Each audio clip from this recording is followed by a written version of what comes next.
Hello, everybody. Welcome back to Tales of Agius. Happy New Year, everyone. It's a brand new year. It's a brand new stream. I believe we're also based on the previous title from Nate's last stream. I believe this is the first stream on the Dyson Autism channel of the year. So, wow, what a great honor. We get to be the first one, guys. Man, Let's we haven't seen you not guys mess since things up. last year. All right, so Bishop, you're starting off the session. You take 3d6 psychic damage. If you want to roll that for Love me. it. There is no save. No, you're fine. You're fine. But yeah, welcome back, everyone. I hope you have had a wonderful New Year. I hope you're all safe. You had a wonderful Christmas. Got to spend some lovely time with your loved ones. We all missed you. We were literally saying right before we went live that we were so excited to be back, and that we've just missed playing. Like, it's felt like longer than 2 weeks. I know it's been only 2 weeks, but it's felt like longer, just with the holidays and everything. Like, you think it would have gone by quicker because it was the holidays, but it actually like went longer. But we are here for some more Tales of Agius adventures with the cast and crew. Immediately, there are inspirations going in the chat for everyone. Thank you, Lissa. We love you very, very much. Thanks, Lisa. Thank you, Lissa. But I think, do we have any announcements off the top? I'm trying to remember if we have announcements. We announce things sometimes, right? Sometimes. Sometimes. I don't know. I don't think we do. I was thinking, it's because I was thinking January, or like the charity one shots and stuff for in December, but I'm sure there'll be some stuff coming up. But I guess if there's no announcements, then we can dive into the recap.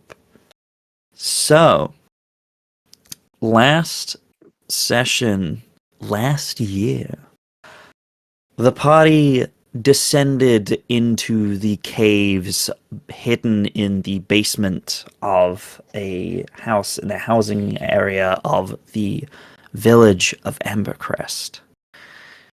They were decided to go cautiously, which was good, as there were some traps set up that the party was able to avoid.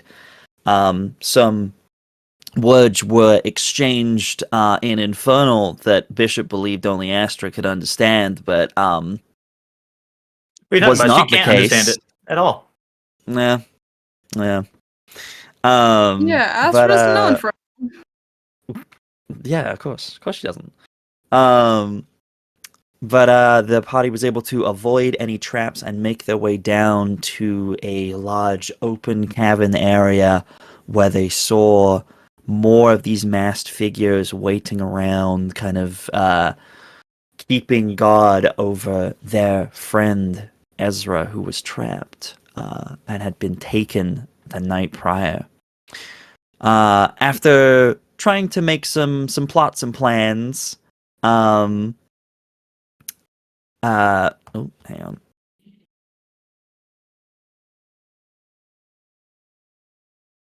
Yeah, cool. Sorry, I just got a message from someone who I should not have had a message from at this time. Don't worry about it. It's fine. That really threw me off. Anyway, but what was I? Yes, you guys were able to think of. There were many plans that were thrown out there. Some of you thought the all guns blazing route was a good idea. Others were, let's talk to them, let's figure some stuff out. And it kind of ended up being a little kind of, all over the place. Some stealth rolls were made. Veldren decided to take a sneak around the back to try and see if they could free Ezra, whilst the others created a distraction. And that distraction came from the wonderful Astra, who decided to name some titles and announce themselves as a very important member from the gate, this nation's closest thing to a princess, perhaps?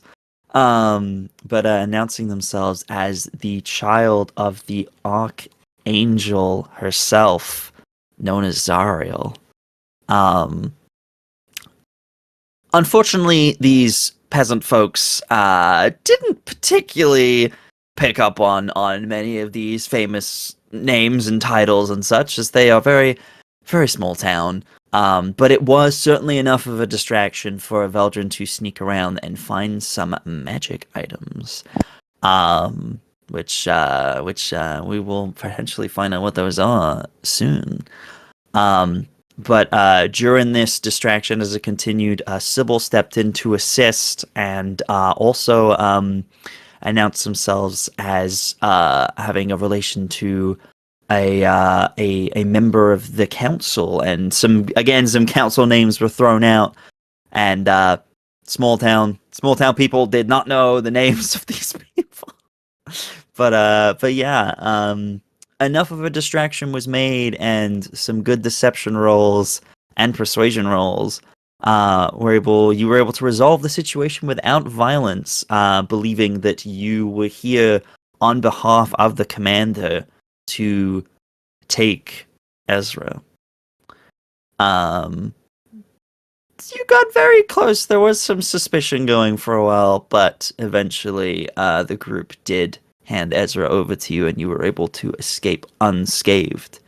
However, some of you were not satisfied with that and decided the best option was to collapse the cave behind you as you left.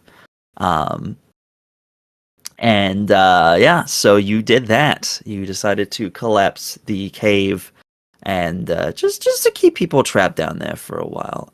You didn't see any other exits, so it doesn't seem like they will be getting out anytime soon. After you resurfaced, you made your way. I believe you went your separate ways for a little bit. Astra and Bishop went back to the barn and had a conversation, which is very wonderful. Veldren, Sybil, and Cell went with Ezra to the Abbey. Actually, Veldren, I don't think you did. No, you went with Aridia, didn't you? You did. You went with Aridia. Never mind. So Sybil, Cell, and Ezra went to the Abbey, and as conversations were taking place, there were talks of having some sort of burial rite for their lost friend Axel, the Dragonborn. During these conversations, it was picked up on that Cell felt particularly uncomfortable around one of the siblings for some reason. One of the twins. You couldn't find out quite why. You did try to ask about it, and were able to learn perhaps a little bit more about her condition. Cell telling you that she is what is known as a banshee. And then yeah.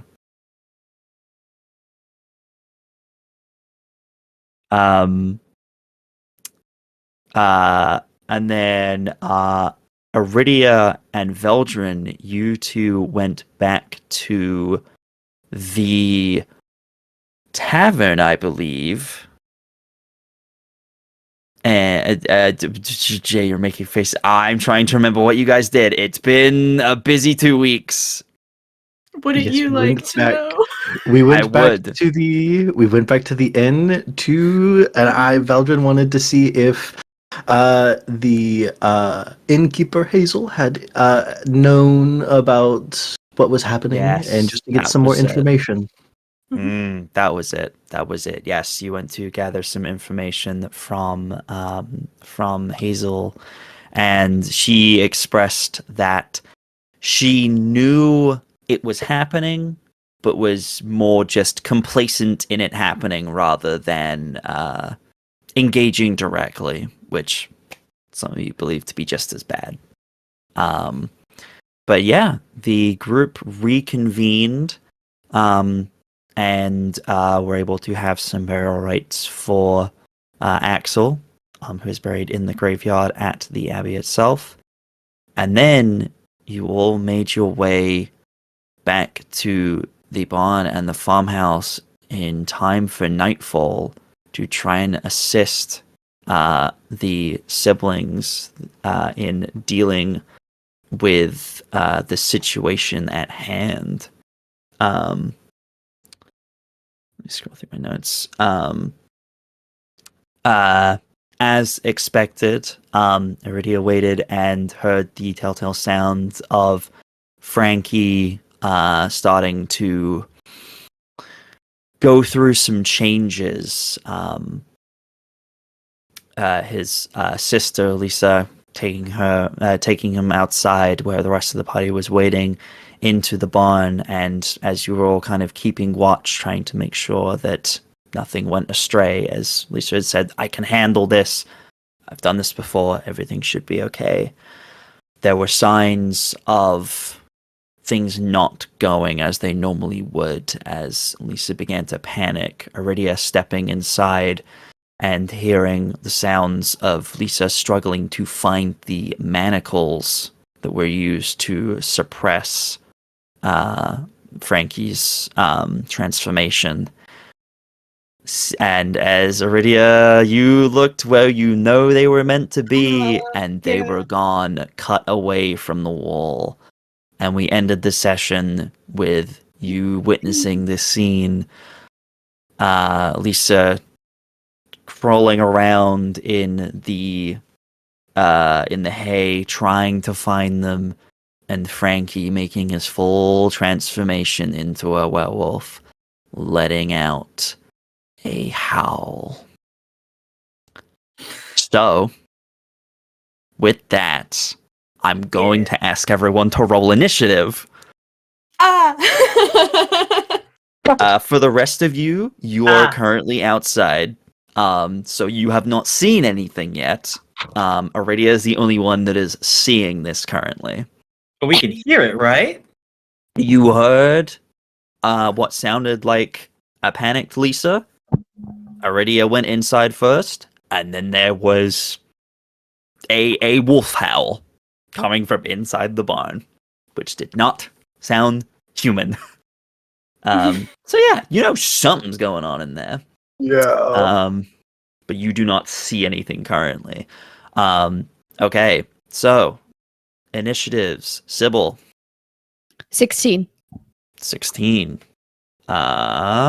Wonderful. Veldren. 7. 7. Nice. Mark your bingo cards, everybody. 2 plus 5. Incredible. Aridia. Nat 20 for 22. Ooh, very good. Very good. Need it. Hey, Aridia with that nat 20 first roll 2025. Let's go. Incredible. Astra. 18. 18. Very good. And then last but not least, Bishop. A 19 for a 22. I hated you. Nice. Who has the higher dex out of you and Aridia? Plus 14? 3. 16. 16. Okay. I will bump you up to 23 then. Okay. Very, very good. Incredible. And then he needs to roll. Okay. Cool. Okay, so with that then, yeah, you guys roll pretty well there. With that, yeah, you all hear this wolf howl inside. Already you take this moment to take in the scene, but it is Bishop who is the first to react, perhaps knowing that his sibling might be in danger, and hearing this sound, and perhaps hearing with your with your hearing, perhaps picking up on more than just the telltale wolf howl. But yeah, you are the first to react. What would you like to do as you are just outside this barn door? I got them ghost elf ears from when I was an elf. Mm-hmm. I got like a ghost limb. Aren't your ears still there? No, I look cool, man. Wild. I know. I'm just a regular human guy. Just a little guy. I mean, you know, don't question it. You know, Question everything. No question. It's weird undead stuff. I'm going to. yeah, Radio. You're not the only one that lost. Yeah, you're not the only one that lost ears. Damn. Yeah. All right, Bishop. What would you like to do? First things first, I'm gonna draw my sword Okay. and burst in the door because I heard something that sounds dangerous. Okay, yeah, you burst in. It'll probably, if you're trying to make your way towards the source of the sound, it probably would be your full 30 foot of movement to get to the bay doors where you can see Aridia is looking in. If that's what you would like to do. Okay, I had moved in at the end of the session, so I would be inside a Yes. little bit. Yeah, but you can see where Aridia is, and you know where the manacles are, so you would be able to get to about the bay doors, and you see the scene. You see Lisa on the ground. You see what you assume used to be Frankie, and Aridia kind of like looking between the two, kind of taking a moment to decide what to do in this moment. But you are now there as your full movement. It looks like anything could happen at any moment. So what would you like to do in this split second moment? Seeing as she's like looking for the manacles and not finding them, can I like connect the dots that Abraham probably took them out? Yeah, I'm not even gonna make you roll on that. You think back to when, again, your fun little interrogation where you asked him about the manacles and he said, I don't know anything about any manacles. Yep. You can connect the I was afraid of dots this. that might have been what caused this to happen. I was afraid of that. I was gonna look to Aridia. Is this normal, or are we doing something about it? I probably honestly don't have my bag with me. Now that I'm thinking about it, because I ran out of the house after them.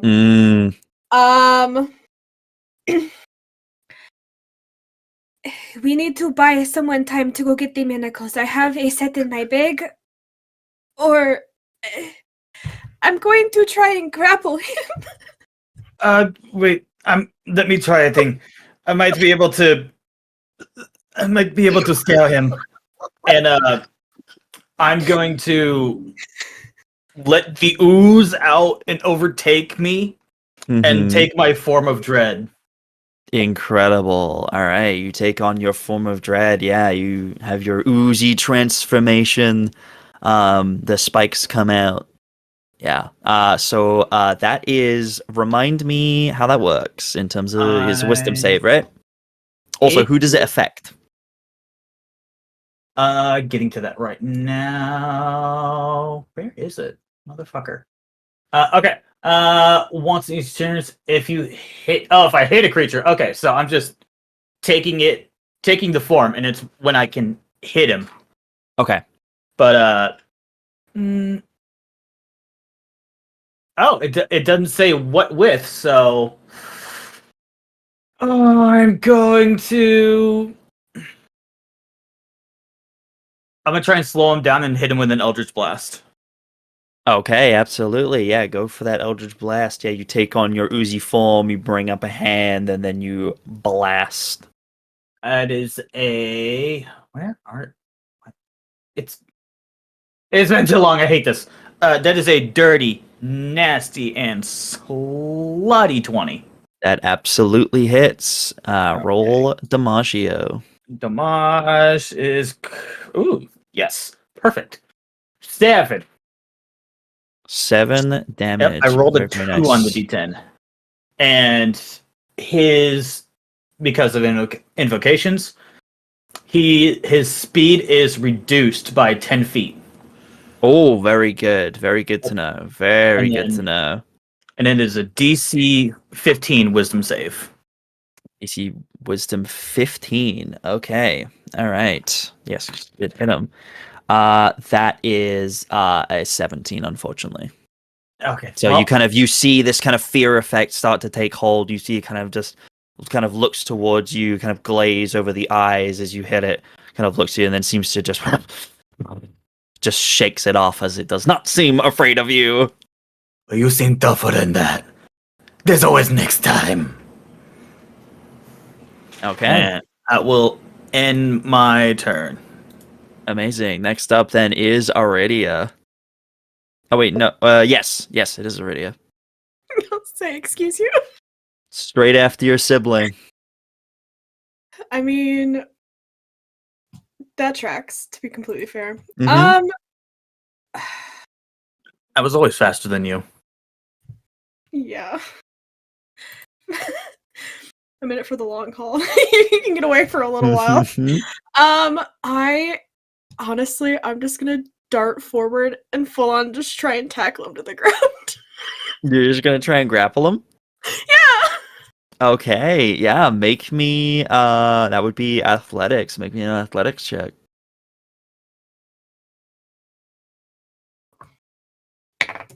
Oh, the dice is like fully gone. Ruh-roh. Yeet. Athletics. Roll high. 24. 24? Yeah, you just run up to this werewolf, this like 8-foot tall werewolf, and just give it the biggest bear hug. And yeah, you do successfully grapple as a 7 does not beat that. Perfect. And just Seven holding on as tight as I can, I just yell, "Get the manacles!" That's it. Okay. That's gonna be my turn. I'm just gonna hold That's him. your turn. Okay, good turn. Hey, speed 0, correct? Correct. Wonderful, amazing. And they can try and break the grapple as an action on their turn? Correct. Speed 0. It can't benefit from a bonus to speed. It ends if I'm incapacitated. It also ends if something separates us, like the Thunderwave spell. Yeah, they can take Okay. their action to try and break the grapple. Incredible. All right, And- amazing.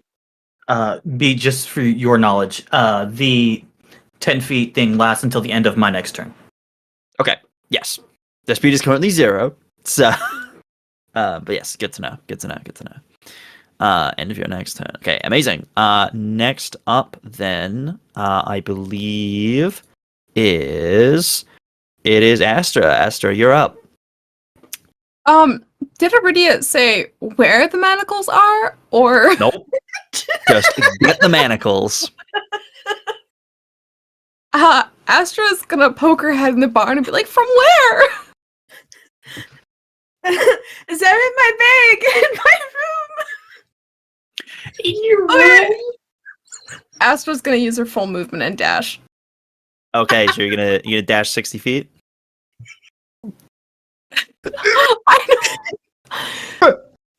I know you're the fast one, but This is Astra's No choice. metagame. Astra, No what are you metagame. doing? Astra's metagame. running in heels, guys. So she's faster. Yeah, they're heels of speed. Didn't you know? Yeah, everyone Yeah, knows that. So you got your heels of speed. So your movement's 120 feet, right? That's your Yeah. yeah, and then you dash. That's 240. Yeah, okay, yeah. Your movement's 30, right? So your dashing's Yeah. 60. Okay, yeah, you were able to dash 60 feet. That would probably get you kind of just inside the door of the house. You're able to just open the door. You see the stairwell in front of you. But yeah, you have made it back to the house as you dash quickly. I had like the split-second mind to like wild shape into like an actual animal so I could go faster, and I'm like, I'm not that kind of druid. That's yeah, Love that. So valid. valid. But that is going to be your turn, yes, Aridia? Oh, Aridia? Astra? Too many A names. Okay. All right. So next up then, Sybil. Okay, so we've all heard all this, so I'm just gonna look over at Veldren because I don't know what to do. So I'm like, I will go. I'll go help. Astra. I almost said already. give me the I'll go A help names. Astra search the house because I do not know exactly which room it is. And my weapons will be useless. In this fight. Oh, okay. Well, let me try this. Gosh, sorry. And I'm going to cast Longstrider on Veldren, so that Veldren gets an Damn. additional 10 And feet, To a speed. and I failed my spell roll. Oh, you failed. Oh! Oh, yeah. I rolled a 3. You rolled a 3. I rolled a 3. Okay. So the spell does go off. You go and you reach out a hand and you go to cast Longstrider, but as you do, you notice on your wrist that gem pulses and it's late. It's like midnight. You were tired anyway. Suddenly it's like you've been awake for days as you take a level of exhaustion. And it resets. Okay. But the spell does go off. Veldren, Okay. you see Sybil kind of reach out a hand. You feel that effect take hold, but it just seems to just completely take it out of her. She just almost looks like she's gonna fall over. But yeah. Anything else for you, Sybil? No, I'm gonna start going over towards the barn because I know I can help there. So I'll go into that with everyone. Mm-hmm. All right, so you're taking your movement to go the 30 feet inside? Yeah. Okay. Cool. You gotta remember me. First level exhaustion is disadvantage on attack rolls and saving throws, right? Disadvantage on ability checks. Disadvantage on ability checks. Yes, that's the second one, I think. Oh, no, Yep, that's the second third. level. Never mind, I just double checked it. No. The second level is half speed. I just double checked it. I have to remember. I'm like, I forget this is a thing. Okay. Incredible. Yes. So you make your way in, and you see Bishop kind of readying with her sword in there. Very freaky looking form. You would not want to face off against this being if you're very lucky the Bishop is your ally. But you were able to kind of slide in next to him, and you just see Aridia in a wrestling match with a 8-foot tall wolfman. And you see no sign of Frankie. But yeah. And at that moment, it is now the werewolf's turn. A lot of you went before him, but it's his turn now. As Frankie, just you've grappled him, Aridia. He does not seem to like that. He is going to attack you. Okay. That's fine. Okay. We're behind closed Um, doors, correct? let's Like see. I can't see into the barn right now, right? No. Okay. Does a 17 hit you? Yes. It does. Okay, I'm gonna roll both of these. Okay. Yep. That's and then that one's a 19. So both of those hit you. So Yeah. you got a claw attack and a bite attack coming your way. So yeah, you're just like you're grappling this thing, and you just see just as you're kind of like grabbing him around the waist, you have this moment of realization where you're like, uh-oh, I didn't get the arms. Uh-oh. As these claws just come down and just strike you. That is going to be some damage coming your way. That is yes, I fall. That is 6 slashing damage. Okay. 6 slashing damage, and then after that, as you're kind of shaking it off, he opens his large maw and just like bites into your shoulder. Nice. Ow.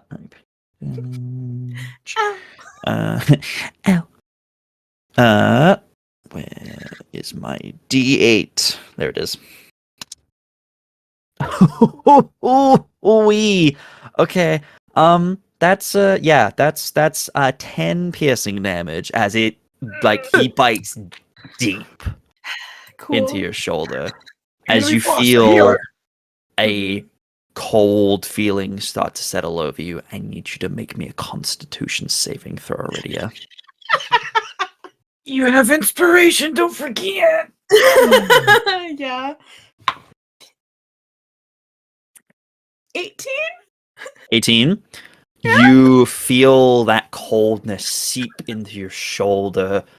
Just you feel something kind of start to kind of settle like as the teeth the teeth kind of come out, almost feels like he still hasn't let go. You feel this moment, but then you feel your magic kind of whatever it is just repulses this out of your body. Whatever that was not good. You do not want to get bit by this thing again, but you feel as okay as someone who just had a big chomp taken out of their shoulder would feel. But you do not feel that lingering cold anymore as you passed your con save. So that's good. But that is going to be everything. If they attack you like that, you don't have to try and keep the grapple, do you? You just still have it, right? No, yeah, because he uses Okay. action to attack Yeah. and not to Okay. break the grapple. So still grappled, but that is his turn. Okay, and then last but certainly not least, we come to the speedy boy himself. High Dex Veldren. character, guys. High Yep. Dex. I can't believe you, as the high dex character, rolled the lowest. It's me. I do. It's me. Veldren is going to, after hearing the call out from Aridia and seeing Astra head over, be also, do I know anything about werewolves? Like in mythology, whether it's true or untrue, or like what kind of, have I heard any stories about werewolves before? You can make me a history check. Okay. 18. 18? Yes, you have heard. I mean, werewolves. You hear stories about the people who most people most people know what a werewolf is. But, it's originated in kind of fantasy, like stories and stuff like that, of like a man turning into a wolf, and when the full moon comes out, that sort of. Everyone's kind of heard that. The deeper mythos and the reality behind the curse of lycanthropy, is quite serious. It is known to basically, it turns you into one of these creatures where you have these uncontrollable transformations that turn you aggressive and turn you into this kind of monstrous form. You would know, kind of going off what you said before, you kind of think back and you're like, yes, my weapons would not hurt this thing. As you know that you would know with your 18 that only silvered weapons can damage this thing. I am the most useless person in this fight. So I am going to look to the house where Astra is headed to and bolt forward, use action and my movement to go 80 feet forward, quickly stop by Astra. Do you know which one is the room? Where she stays in? Upstairs. Not this bag. The one with the stars on is mine. The other one is... Okay? Perfect, you're wonderful. And I will use my bonus action cunning action to bonus action dash up the stairs another 40 feet as well. Is it 'cause Okay, I'm so in what's the total movement for you? 120 feet. 20 feet. Yeah, you anime dash your way through, just slip past Astra at the front door, and you make your way up the stairs. You are able to get into the room.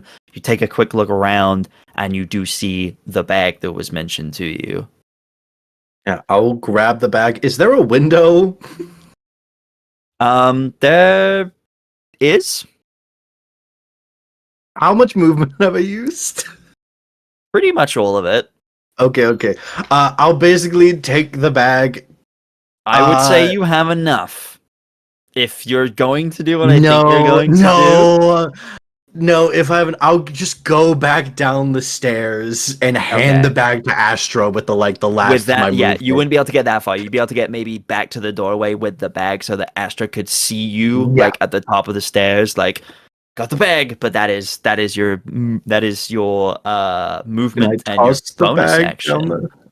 And action to move 120. Oh, and action? Okay. Can I kind of toss the bag down the stairs? to get it I'm closer gonna to say Astra? you've moved a Yeah. lot with this. Yeah, I'm yeah, gonna yeah. say that like you were able to go bag, and you've kind of got it in this moment. I'd say you wouldn't be able to toss it. You also don't know what's in this bag.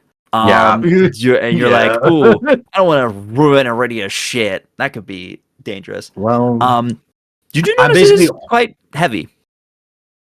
everything's Like it's heavy it's to a me. hefty bag as well. Like that's another Everything's reason you're heavy like, to oh, I me. can't especially for you. You're like that's probably another reason you can't throw it in this moment. You're like, oh, you're having to like almost like this is like a shoulder bag, like a satchel Rag. bag for someone like Aridia. You're like carrying this thing under your arm like it's a fucking bundle of like logs. There's so much stuff in Your the bag. teeny little arms cannot quite handle I'm this. holding it out to Astra, like being at the top of the stairs, like I can't go any further. Take it, please. It's so heavy. But yes, that is going to be your turn. Careful, it's very, very heavy. All right, and then Meanwhile, with that we Astra. go. Oh, yep. And then with that we go back up to the top of the round, back to Bishop. Bishop, you see this thing. Aridia is in this wrestling match with this with this werewolf, but it is fighting dirty as these claws kind of strike her across one shoulder, and then you see it reach down and take this deep bite into her shoulder. That's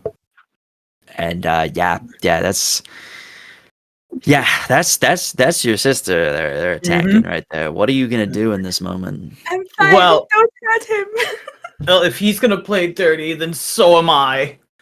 Okay. So I'm gonna use my bonus action, and I'm gonna Mhm. cast Hex. Okay. Casting Hex. And I'm gonna give him disadvantage on Strength. Very good. Very smart. Good job. Good job. Yes. So And then I'm going to, for my action, I'm gonna use my movement to get flanking with Aridia, very good. and I'm gonna take my the way I actually envision it is I get behind him, and I put that clawed hand on him and kind of like dig it in a little bit, and the ooze kind of seeps in and kind of constricts him a bit for his strength. And then I'm gonna use my action, and I'm just gonna take a swing at him with my sword hand. Okay. Yes. You take that swing. Roll to hit. Advantage because flanking. Yes. Very smart. Okay. Not the best. 18 to hit. 18 does hit. Yes, I double check. Yes, 18 does hit. Cool. That's. I need And Bishop, your weapon is magical, correct? is magical. It is. Okay. Where's the other D4? Where's my bishop D4? Or D6? Okay, so that's a D6 for the sword and a D6 for the hex. Very nice. Great, love that. So that's 8 points of slashing. 8 and points one of slashing. And 1 point of necrotic. Okay, let me double check. Yep. Okay. So I wasn't sure if the necrotic would go through. It does, but yes, you were able to land that heavy hit. Your sword making purchase on this creature. At first, it almost seems like it wouldn't be phased, but then there's kind of almost like that aftershock moment where the magic takes hold, and it does seem to kind of just take the brunt of the hit as it kind of just. I'm just gonna speak to him from behind him. It's like, yeah, you have more than one target. You can't leave one ignored. Okay. And everything for your turn? Okay. Amazing. Next up, Aridia. You're still grappling this thing? I am not letting go. I'm gonna take like super deep breath. Bonus action, second wind. Okay. Very good. You know, Very good. It's a smart choice, I feel. Yeah. What is it? Plus one. I can do basic math. I mean, I guess I'm grappling them. Can I just like You can attack, yeah. he's just a baby. Just punch him in the face. You could do that. That's up to you. It feels so mean. Go to sleep, go to sleep, go to sleep, go to sleep. I'm just gonna try and like so I imagine I'm grappling from like behind, maybe? I don't know. I'm gonna try and kick him really hard in the back of the knee. So if he does break the grapple, he has a hard time running. Okay. So you're just making an unarmed strike, yeah? Yeah. Okay, absolutely. Roll to hit. I feel so bad.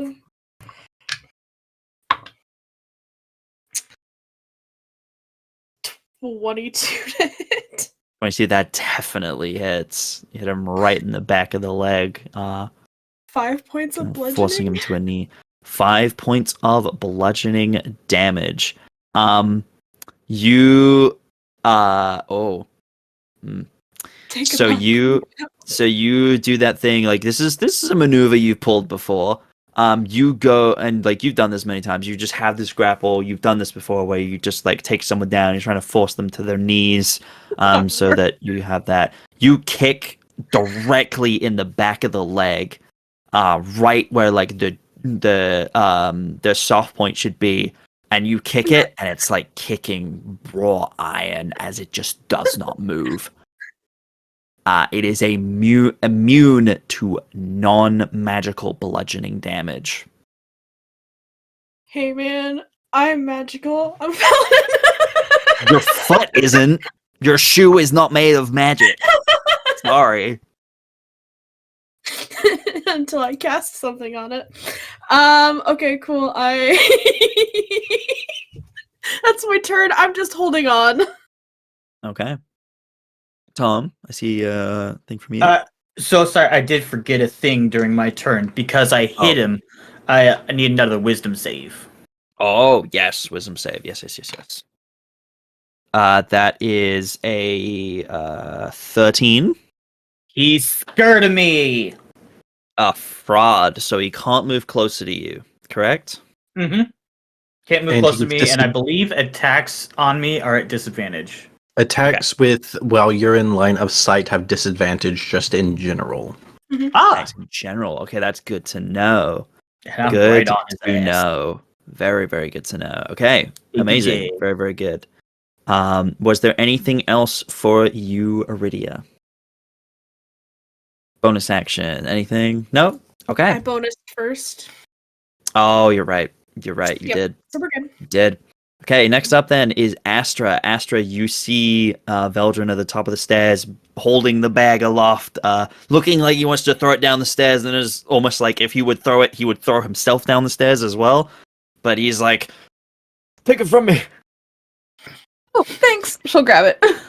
Yeah, you make your way up the stairs, grab it, run down, head out, and I will say, just for the sake of just whatever, if you dash, you would be able to make it back to the doorway of the barn. I or bet. if you'd like to do anything else, you can. Fully dashing. She's just going. Mm-hmm. Yep, you dash and you make it back to the kind of doorway of the barn, kind of able to just poke your head around the door as you kind of hear a commotion going on inside. People yelling, the sounds of snarls from some sort of beast. Yeah, you hear it coming from the far end. But that is your turn. Yeah, I'm like, if I had the extra action or whatever, I would root for the manacles. But that's a next round thing, I guess. All right. Next up then is Sybil. Okay, all right. So you Astra seems to be moving so fast, dude. You're just like, whoa, I need a minute. As Astra just comes running back past you and kind of pokes into the barn, and then you're like, oh shit, like still recovering from that spell. Okay. Sybil's really confused by everything that's happening right now. And so she's gonna help where she thinks she can, which is team distract and hold. I'm gonna use my last spell. Oh. So I'm gonna throw a second level witch bolt. So you move in to the barn, make your movement in there. You 30 you're gonna use a second level witch bolt, yeah? Yeah, that's all I have left. Okay. Incredible. Roll to hit, my friend. Let me 19. 19 does hit. Roll damage. It's magical. 10 lightning damage. 10 lightning damage. That is pretty big. Yes, very good. Very, very good. Yes. You you do that. And you cast that spell. And Sybil, as you use your last spell slot, would you like to describe for me what happens? It's kind of similar to like what happens sometimes when she casts a spell and uses too much magic, but it just goes a little bit further. So there's she conjures up the last bit of her magic while she's already exhausted, and she sways for a moment and falls to the ground unconscious. Sybil is unconscious. Not dying. No, but she's not at unconscious. 0. She's Yes, she still has all of her HP, Yeah. but is effectively Out of is unconscious. What do you mean? I'm out of the fight. What do you mean? The bracelets glowed very bright, and any magic that she was conjuring gone. Yeah, you see, like anyone looking at her would see those runes that you've seen before glow. No. No, Jay's saying mine included. Longstrider's not. Oh no, your concentration. Oh, it's not so concentration. Never mind. Oh, sorry, it's not concentration.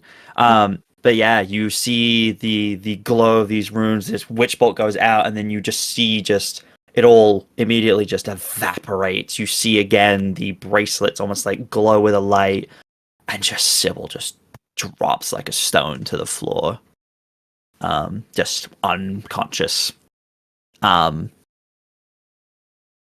That's the end of your turn, Sybil. And then next up is the werewolf. Well, alright. Bite me, I dare Speed you. is currently 0.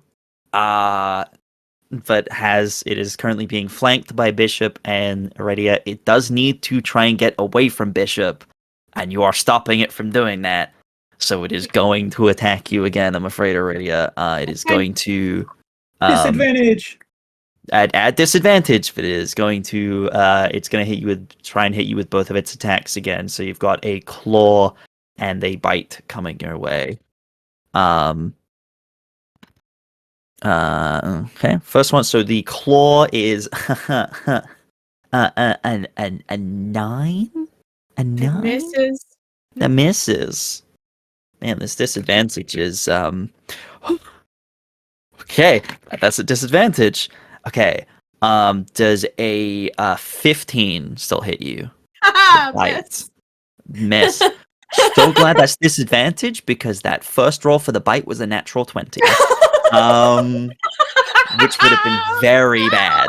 But both of those miss you. Just doesn't seem to be able to get purchased. Almost like it's more desperation trying to get away from Bishop than it is from you. But yeah, you were able to hold on as it is unable to move still. But yeah, you are still barely able to hold on for dear life to this thing. And then last but certainly not least, we come again to Veldren. Veldren, you're at the top of the stairs. Astra is gone. What are you doing? I would like to action and then bonus action dash to get to the farm doorway? or to get to the Yep, barn. You get to the and barn everything. doorway, yep. I look in and I see Sybil on the ground. I go, Yes, you "What look. happened?" Sybil is out. Sybil is on the ground. I was gone for 10 seconds. What happened? Little busy at the moment. Is the bracelet glowing? So? Not anymore. Okay. So, Um, actually, maybe investigation check. If you're specifically looking for is that 18? Yes, 18. 18. Yes. You do see the remnants of it starting to just like you just see wisps as it fades away, as it literally as you pop your head around the corner just quick enough to see it just fade. I'm going to stop by and make sure that she's still breathing. Is she still alive? Make sure she's still alive. Okay. So are you taking your action to make a medicine check? Yeah, I would. Okay. Yeah, you rush over to Sybil, you kind of make like sure. pull her into your arms, you check for vitals, everything like that. Make me a medicine check. That is going to be a 12. A 12. She is not dying. There is you kind of like you put your ear to her mouth, you feel breathing, you check. There is a weak pulse, but it is there. You kind of look her over. There doesn't seem to be any visible wounds, which is strange because you at first you thought maybe she'd been attacked and just been like, one and done, wiped out by this thing, but she's physically okay, it seems. She just seems very drained. Yeah. If I have, she is just unconscious in your arms at this point as you have used your movement. Yeah, if I have any movement left, even if it's like only 5 feet, I will just kind of drag Sybil back away from the fight. So you get up to 120 feet? Well, I used my. Oh, use your action, yeah. I used my bonus with my bonus action and movement. It's 80 feet. Okay. Yes. Which I had to get back from the house to the thing. I would say at this point, especially with the medicine check, in those 6 seconds, you do not have any more movement, I'm afraid. Understandable. So you can see what is happening. You can see the two siblings are fighting. Am I within 60 feet of the werewolf? Yes. Good. Yeah. You're within about 10 feet of it. Okay. Oh boy. Yeah. Like this is a small pen. You guys are not good right now. That is you as we head back to the top of the round again, up to Bishop. And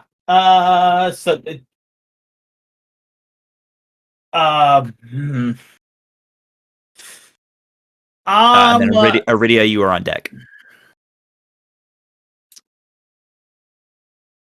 I did just see Sybil just go. I would call out that she's alive. I would call out that she's alive. I'd be like, she's like, yeah. Yeah. You see her go down after that spell. And I think Veldren would probably not having any movement left is probably like standing over Sybil, dagger out, or rapier out. Like, oh. Gotcha. Give me 1 second as I mark my bingo card.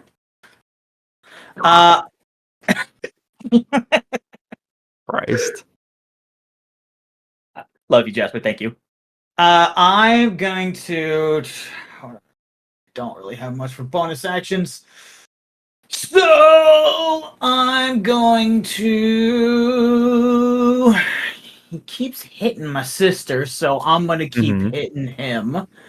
Okay. And I'm going to try and take my arm that is a sword, and I'm going to try and stab it into like the shoulder blade that he keeps swinging with to kind of take that one out.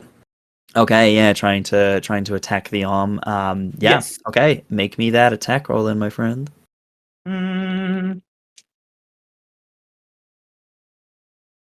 That is a 19. 19 hits. Roll DiMaggio. DiMaggio, rolling Joe DiMaggio. That's actually good. Okay. 8 points of slashing. 8 points of slashing, okay. And 5 points of necrotic. 8 and 5. Yeah, you see as you do that, you see you hit your mark. You're able to kind of stab into the arm, kind of just like wails in pain. But as you do so, you kind of hear this. It's half this bestial snarl, and then but in the voice, you also almost hear another voice layered inside it as you hear the voice of Frankie call out in pain. You hear both kind of overlaid, as you remember that this is still the person in this transformed form. I'm gonna. And then you just hear Elisa just call out. It's like, no, don't hurt him. You have to please. As I do the attack, I'm just gonna speak in his ear. Focus on me. I can take it. Everyone will be fine. He kind of just like tries to like pull away from you, but you do hear this kind of like panicked kind of you hear like the wolf does seem like it is a wounded animal, but then you also hear kind of just like panic in the voice. I will say that the werewolf is bloodied. It's gonna some stuff happens. just but, keep saying it over and over again. Just focus on me. Don't worry about Focus it. on me. Listen, it's fine. I love changing stat blocks. It's fun. Don't worry about it. What do you mean? What do you mean? Fine. Don't worry about it. It's okay. Don't worry about it. It's okay. You have a grappled. It's fine. Cool. Is that the end of your turn? Oh, Wisdom saving throw for frightened. Wisdom saving throw for frightened. Oh. Yes. Otherwise, it goes at the end of the turn. Yes. Wisdom saving throw. That is a 15. Meets it, beats it. It is no longer afraid of you. Which is, you know what? You know what? Which could be a good thing, because I was like trying to be encouraging and helpful. You don't want him afraid of me. Okay. Okay.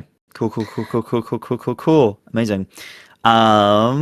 Sick. Love that. Amazing. Next up we have Aridia. I don't want to hurt him. Mm-hmm. This is gonna really hurt. And then Astra, you are up next after this, so be thinking about what you want to do. I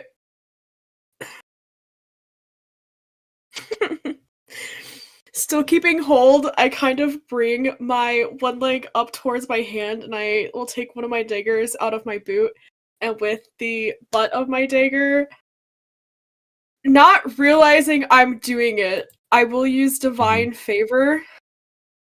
Okay. And What does that same do? pulse of that darker green energy will kind of pulse from like the center of my chest down my arm and coat my weapon. My weapon is now magical. And Incredible. Deal additional radiant damage when I hit every time for the next minute. Okay, very good. So still grappled. I'm just gonna try to hit him on the back of the head. Non-lethal with the butt of the dagger. Non-lethal. Okay, yeah, make me that attack roll.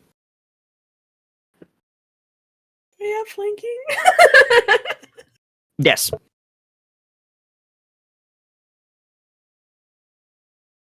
Natural 20.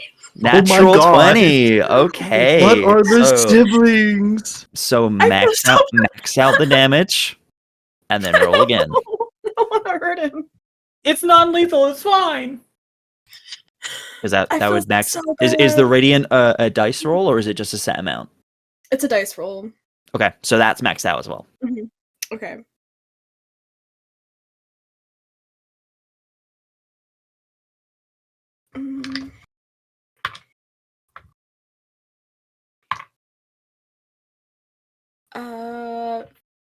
Do you want the damage as separate, radiant and No, bludgeoning? put them all together. 15 points of damage total. 15. Okay. Yeah. Sick. Incredible. Very good. Yeah, you take a very convincing bonk to the back of the head, and it's almost like you're hitting him with a flashlight as the like there's just this burst of light of the radiant damage. You just hear again. You hear his voice, kind of almost like more of it's coming through now. Just the, but it is still up. Yeah, and then I just go back to like grappling, still holding my dagger in one hand. Okay, that's your turn. All right, Astra, you are here. You are. Yes, I have the bag. I'm rooting through it to find the manacles, and she is complaining in Celestial the entire time, going, "What is this, a fucking bag of bricks? Why is it so heavy?" In Celestial, like. Okay.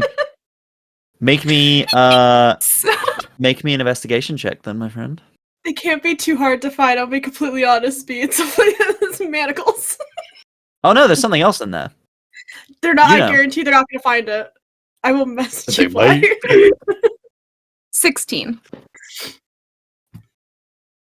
16? Mm-hmm. Okay.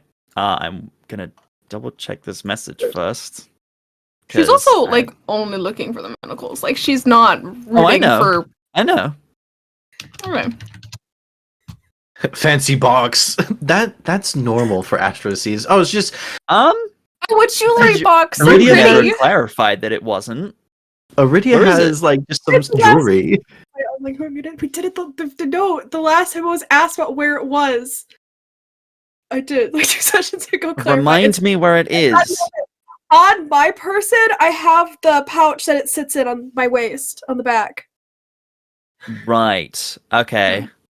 Did you specifically clarify that? When it was asked where it was 2 sessions ago. It's okay. been a month. Right. Okay. Yes. So Not I wanted to that double way, check. is what I'm I wanted to double saying. check. I wanted to double check because that is important where it is. Yup. Okay. It is. It's always on me or it's someplace else. Lissa confirmed.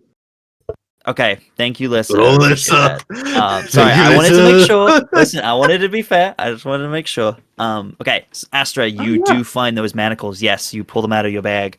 That doesn't cost your action or anything. That was just to find, and that was a free thing. But you now have the manacles in your possession. Okay. She's gonna. I'm scared to get close to the werewolf.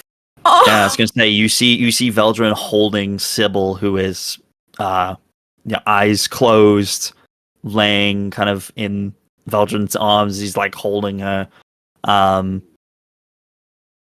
You don't know what's happened there, but yeah, you see Aridia's pretty hurt. Is still grappling onto this giant werewolf creature. You've never seen anything like this before. This thing's 8 foot tall. Wolf man on 2 legs, snarling face. You do kind of similar to everyone else. You hear this kind of, you would have heard like, I mean, you've seen like wolves before, and like you know what their tendencies are, and you kind of hear the kind of sounds you'd expect, but then you do also hear that layered voice of Frankie, definitely confirming that this is him. Astra. We'll try to put the manacles on Frankie. Okay. I'm gonna need you to make me a sleight of hand check, because you're trying to kind of. It's not so much that you're trying to like grab him and like do that. It's like you're trying to kind of slip in and kind of put them on. So I will say that as sleight of hand. 21. 21. You expertly, you wait for your moment. Astra's kind of wrestling this thing. You take your moment and you dash forward and you Anime protagonist. Sure. You just dash in, speed past, click the manacle onto one arm, kind of swings it around, and then the one that's kind of almost like hanging limply from the stabbing it took from Bishop, you're able to just pull it and just grip it to the other one, and you manacle it. It is now restrained.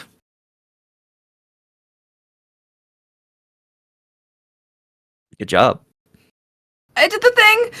You did And the she thing. like takes a step back after she like handcuffs him. Just, Take a step back. Okay. yeah, no, she wants to get the fuck out of this spot. Okay. As you do so, it turns and looks at you, and it is going to attempt gets to bite you, as it can't claw you, as it is its arms or I its have tail is going to reaction. try and bite you. No. I have a reaction if it hits. Disadvantage. I Yeah. also have a reaction if it hits. Oh wait, no! Okay. Damn, it's not afraid. It is not afraid. Oh, No, so it's it's not roll. disadvantage? It's regular roll. I've got to Yeah, re-roll regular then, roll. because I rolled 2 restrained. dice. I got to re-roll. Restrained yeah, means yeah, yeah. disadvantage on all attacks. Ooh, so it is disadvantage. Yes. Okay. Sorry. In that case, I'm going to re-roll again. Sorry. Yeah, My yeah. bad. Okay, so it does have disadvantage, yes. Okay. Okay, well, that's 19. That is a what's this plus?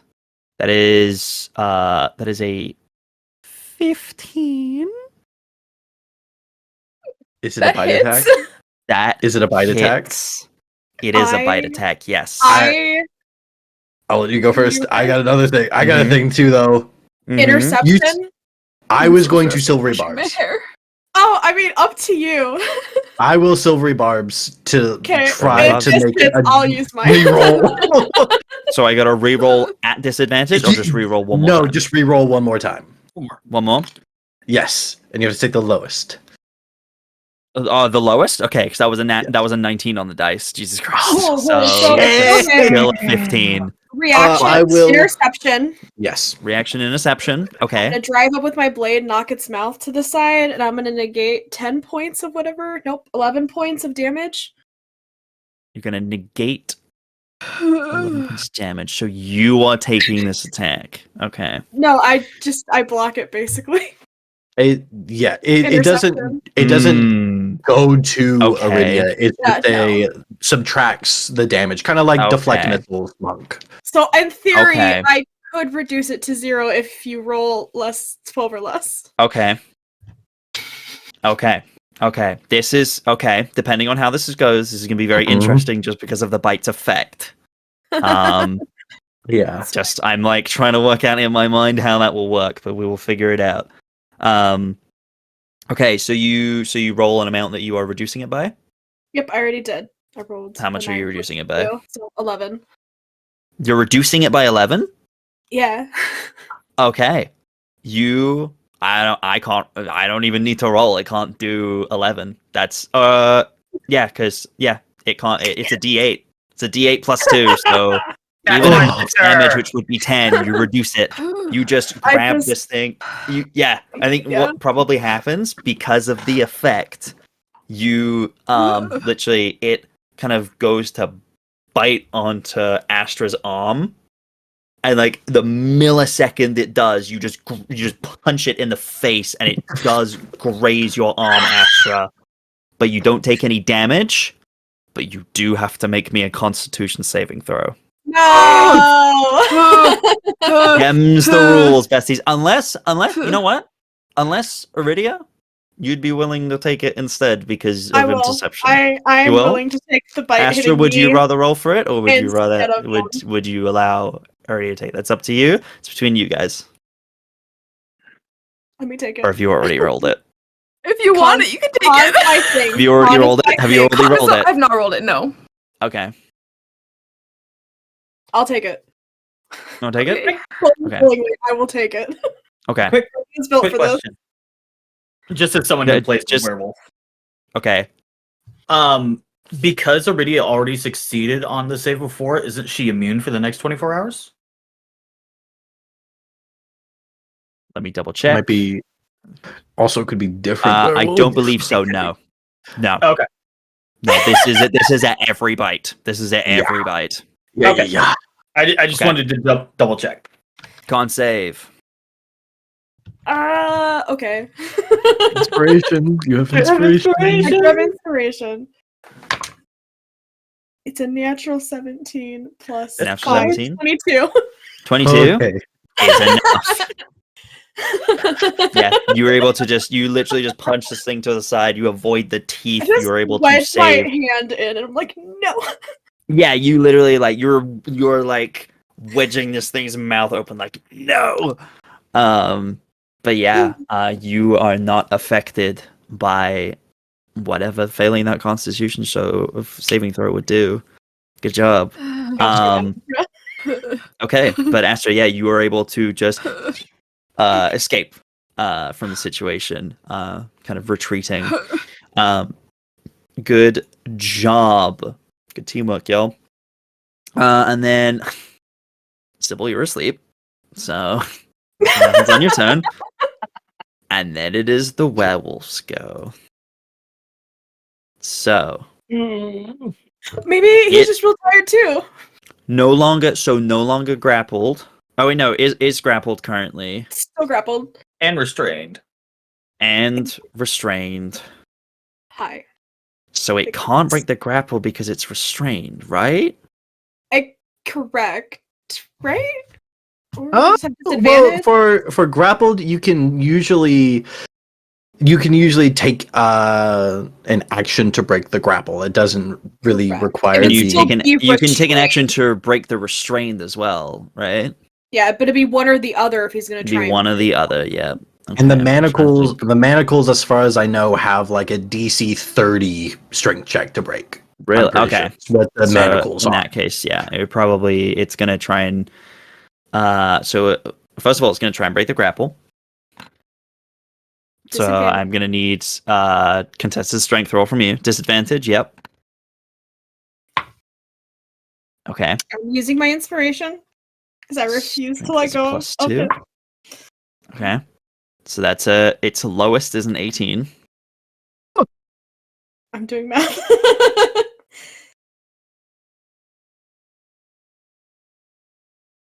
19? 19? Just beats it. Just beats it. So it uses it does that. However, now that it is in a frenzy mode, actually something I should have done. I should have rolled this at the start of the turn. Wisdom saving throw. No, thank you. Well, How about we don't? No, friend- no, it's nothing to do with you. Don't worry. It's something else. 12. No, it wouldn't be enough. So nothing happens there. And then it's gonna try and break the grapple on you. You're still holding on. It's just gonna look down at you and just less out of anger, more out of pure desperation at this point. It's can't bite you again. Oh, it's okay, Look, buddy. it's know, restrained. I It can't know. claw you. It has to bite. He's going through it. It's okay. He's really going through it. That is a 15. Miss. Okay, it's Mhm. just desperation, just snaps at you, but just misses. Just Um, misses. Yeah, just misses. Okay, very lucky, Yeah. very lucky. But that is all he can do. Veldren. Is me. Are the chains still there? Or are the chains gone with the manacles? the whole like thing that was in the wall has been pulled Mhm. out. Gotcha. There was like a broken part of wood where it has been pulled out. Understood. Okay. What I'm going to do is he can still like move, right? His arms are manacled, but he's still able to walk, right? If he wasn't grappled, yes. Yeah. So what I'm gonna do is Veldren's gonna sigh, reach into his bag, pull out 50 feet of hempen rope, and is going to run forward, slide on the ground, and try to like hog tie him. Okay, make me. You are fighting him, so this is going to be contested strength rolls. Contested strength, not sleight of hand. You're trying. Not Your sleight of hand versus his athletics. I'll give take it. you that. Hooey! I hope your sleight of hand is high, because that is a 21. But Yeah, heck, disadvantage. roll disadvantage. Oh, you're so right. Yeah. That's a 19. It's a 21. Sky rolls fucking high. Oh my god! Holy shit! God! Let's go! Let's go! Jay, I love Good job. Good Just kind fucking of, job. but like almost like bow tied. Mm-hmm. Pull it tight around his legs, and just he can't move anywhere else. Why is Yep. it a bow? The only thing I could think of for the second, Aridia. And then, like, as I'm like sliding, I think I would look to Astra and go, "Her back is quite heavy, yes." What do you keep in there, bricks? Astra, it wasn't that heavy for you. No, it's pretty. Nothing's That's supposed just to be heavy. complaining for nothing. Astra Also, still has the heavy. negative strength, Oh, but really? not Okay, fair as enough. negative as Veldren. Fair I enough. hope not. I Yeah. just But have 200 years of trinkets in there. Is that the all? can't move anymore, so I think we're good to wait out the night. But since he's Still- used his reaction, Still no, thrashing. yeah, he's used his turn. So like, yeah, I'm going to stay next to him. Like, it's been his turn, so he has like reaction back. So I don't want to Mhm. take that attack of opportunity. Yeah, you moving away? You moving away? No, I'm not. I'm Move away, staying see right what there. happens. I'm staying right there. Squishy boy. Please don't find out. Okay. Do- Yeah, you're staying close. All right. Cool. Yeah, I'm right all there. Fair enough. Fair enough. All right. Back to the top of the round with Bishop. This thing is restrained in like 3 different ways. He's not going anywhere. He's still gnashing with his mouth, but seems purely out of desperation at this point. He seems like he's not got much left in him, but he's like, this is not aggression anymore. This is desperation to try and get away. So I'm going to. This is gonna sound so wrong. Okay. I'm gonna take my arm out of his back, Okay. and I'm going to use my movement to run and Mhm. like kind of slide in front of Astra. I will take the attack of opportunity. That's fine. And then non-lethal, I will like Okay. smack his snout with like the flat end of the sword, so it's non-lethal. Okay. And I Yep, just like sure. hold up a pose and just bare those green teeth at him. And Okay. say, Absolutely. Roll to hit. Where's that one? Where's my Astra dice? Astra loves me. That is a 23. That hits. Roll DiMaggio. DiMaggio. Bludgeoning. So 6 points of bludgeoning. Okay. 5 points of necrotic. Okay. And Necrotic cannot be non-lethal. Mhm. I will warn you now. Yep. Yeah, and then I'm just Okay.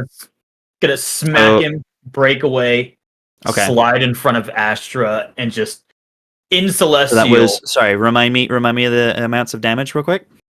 5 necrotic, 6 bludgeoning. Okay. And Just then- gonna yell at Okay. him in Yep. Celestial. You touch her again, and this will be the last night you turn. You say that, and you hit him in the snout, and he seems to kind of, his eyes kind of like roll back a little bit. He kind of seems to stumble, kind of tripping on his bound legs. But then you see, almost as he's almost like you knocked him out with that. Kind of hit him with the haymaker, hit him with the uppercut. But then you do see the necrotic magic takes over. You see kind of almost like a kind of darkness as he just drops to the ground. As the necrotic damage was what took him over the edge. I'm next in initiative. Can I do something? That is so Bishop, that's your turn. Aridia, it is now your turn, yes. As he goes limp, I bring us both to the ground. Mm-hmm. And I'm gonna cast Cure Wounds. You're casting Cure Wounds? Okay. Yes, I'm burning the last. That's what I got, folks. So D8. I have 8s. 6 points of healing. 6 points of healing. Okay. I thought Yeah. we had more than that. Oh, And this No, magic is a very The boy had low 8 pain. hit points left. no! Like, oh no! So when you were like 6 bludgeoning, I was like, oh, okay, yeah, that's not bad. He's still up. And then 5 necrotic, and I went, in that order? Uh oh. Could it not have been in that order? No, afraid not. Afraid not. Damn it. If any of your damage if it's part of a thing, if it's part of one thing, then yeah. Okay, so Aridia, you pump those 6 points of healing, and you do the kind of counteracting your brother's dark magic. You put this life energy into him, and you do kind of see he doesn't like wake up immediately, but you do kind of there is just like a kind of an inhale of breath through the snout, kind of the nose just, and seems to be similar to Sybil, is taking a little bit of a nap right now. But you have reduced it down to 0. You have incapacitated the creature. You are successfully out of initiative.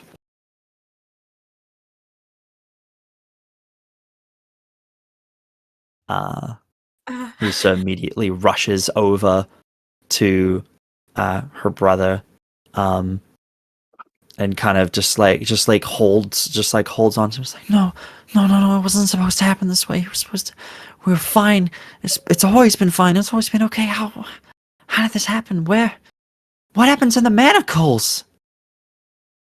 I just like turn and look at all of you. They've always been here. I made sure they were here. I do not know where they went, but he's okay. He's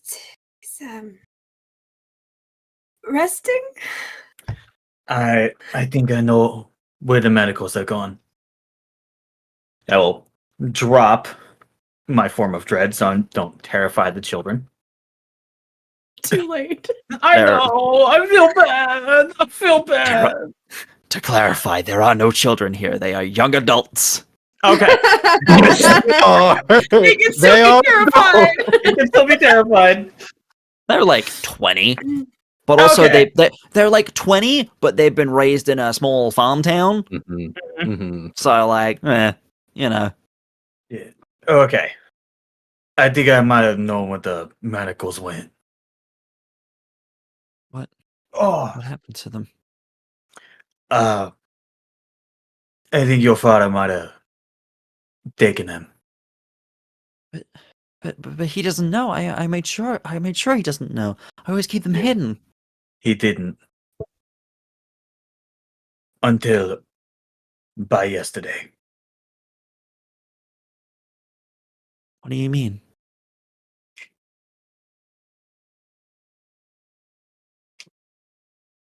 Well, first of all, I don't want to say I apologize. But the fact that they're not here is my fault. When we first came here, and we thought we would be staying in the barn, I scoped it out. And I ended up finding them. and I had a conversation with your father. And You told him about the manacles? I didn't know what they were for. I thought maybe he would. This was his bond. Turns out he Yes. didn't know. They were supposed to be our secret. Our way of keeping him from this. Kind of just gestures to his body. You do notice now that he's unconscious. You do know you can see he's starting to shrink in form a little bit as he seems to be slowly reverting back to his human form. Yeah. Well, he didn't know what they were for. He didn't even know they were there, so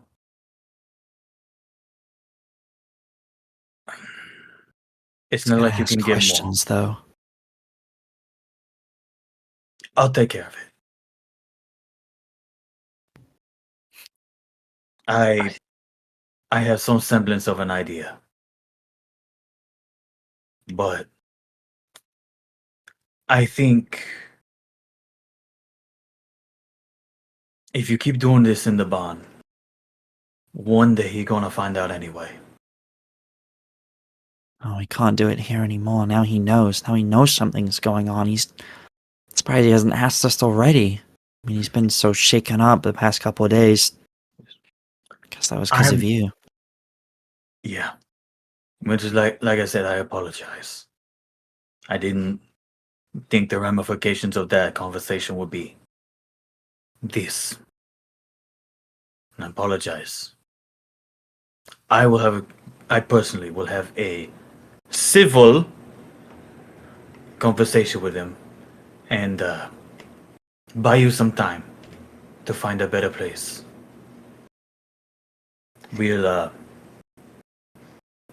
We'll just tell him that we found whatever it was and took care of it. That way, it stops him from asking you any question. I might be able to help with that. I'm quite good with forgery. I could forge up some kind of contract for you to show him. That sounds like a plan. I'm sorry I brought this upon you. I know this is a stressful time for the both of you. Understatement. But I can tell you this. I know what it means to be worried about a sibling. I'll make sure that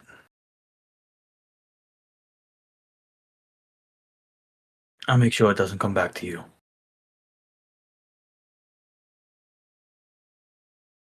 Quite honestly, the least I can do.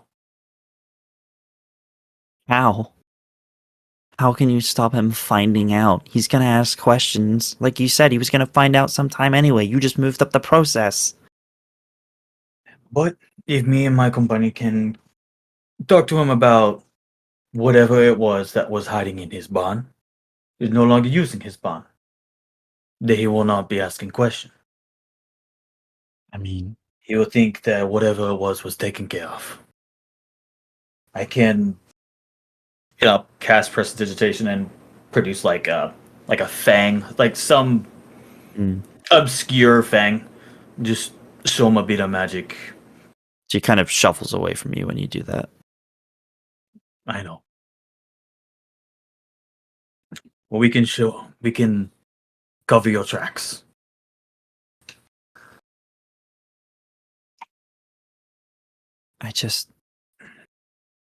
I don't know how we're gonna deal with this now. This was always just the two of us, and now things have gotten complicated, and Here's a bit of an idea. Did your father ever harvest or grow like any tall plants or crop? gestures to the giant wheat field. Perfect. Okay.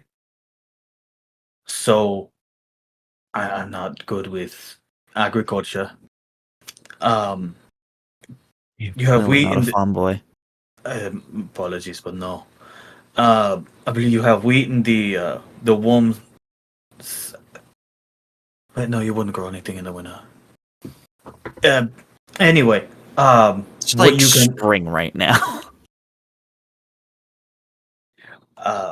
what you can do is you could go out in the field and make sure he abound, like with the manacles, and use the wheat as a way of hiding. And We tried that before, but that's what started the rumors in the first place. There was no, I mean, I tried to hide him in the wheat, but then people thought there were monsters in there, and I mean, this was the only safe place. No one was gonna come in here, but people couldn't walk around the fields at night. It's just, I'll have to find somewhere else for him. I have another idea. It actually, you could still use the bond. Uh, if perhaps you had a compartment in the ground, that way no one would see you. It would remain contained and be easier to hide the manacles. I don't know how I'm gonna make that on my own. I mean, I'm not. I'm a farmer. I'm not exactly a craftsman. That's more. That's more Noah's thing. I don't want to involve more people in this. Okay, I've already involved too many people. I shouldn't have involved any of you in the first place. This was a mistake.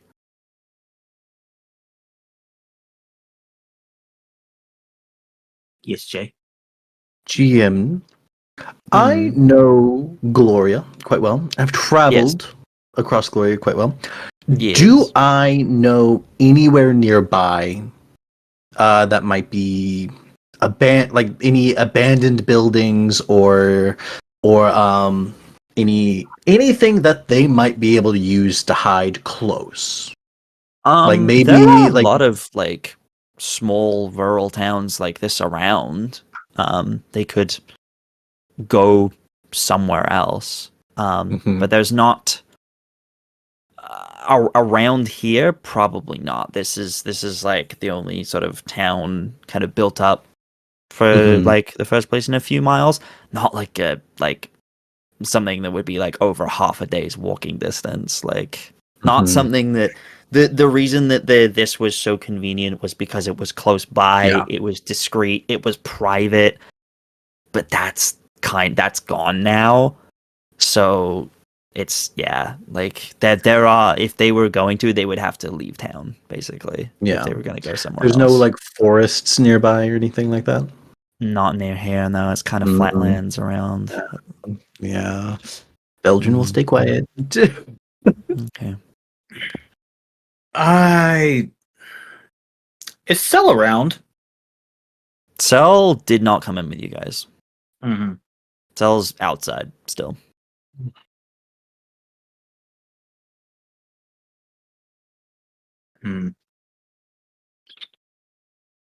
While that conversation is happening, Astra has probably silently walked over to Sybil and would like to just check to see if she's okay. Like if she needs to cure wounds or like a You can take the time.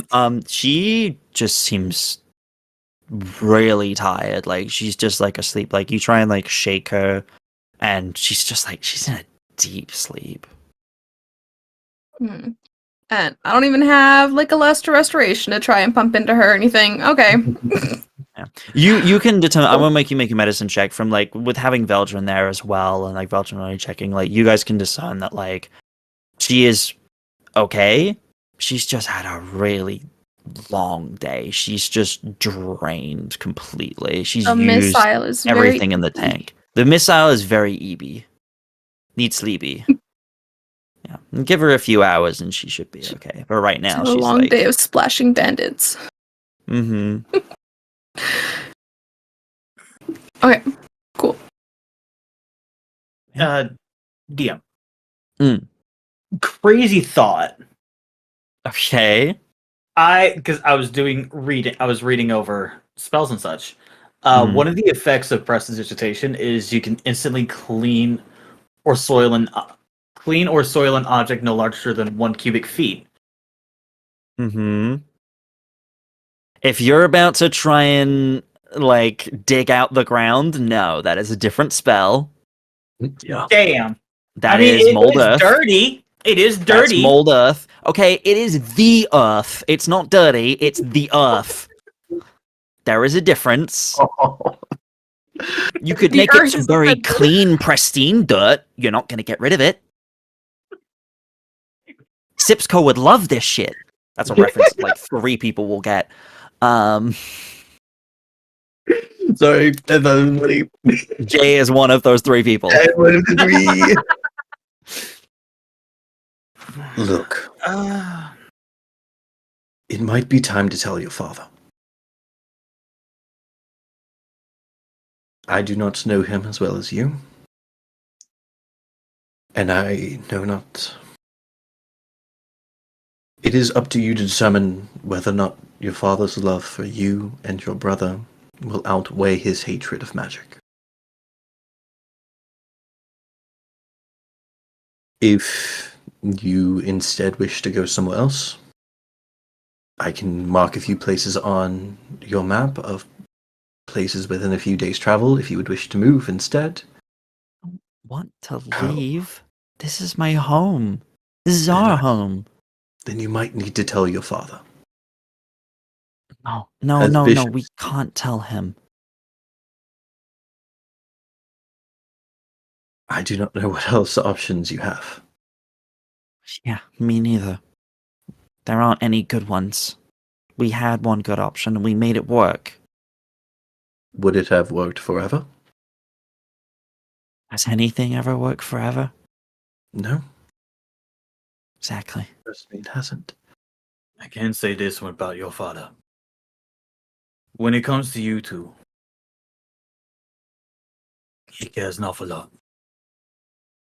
Even when I talked to him and mentioning of rumors about the monster, which he thought was me, he was more worried about you two than anything. I think bringing him in will be the smartest decision. He loves you, as any parent should.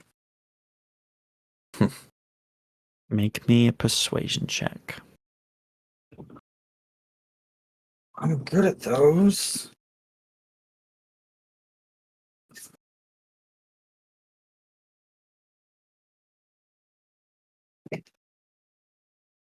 Oh, I love Dungeons and Dragons. Natural fucking 20 Oh shit. for a Okay. 25. Okay. Yeah, you say that and she kind of thinks for a moment. She's like, I don't really see any other options. Guess we'll have to tell him and then just hope How's he this? doesn't kick us out. Or the rest of the town. The rest of the town doesn't need to know. But a family secret is easier to have than just one between a sibling. Your father loves you, and he will keep you safe. And we can be there for you when you tell him. As a bit of a emotional support. Okay. But not now. No, He needs rest. to rest. So does your friend. Kind of looks at Sybil. Yes, she does. Yes, we work on that. We There. all You- should rest. Yes. I'll keep an eye outside and keep anything from coming in. You two get some sleep. I know you're not gonna be away from his side.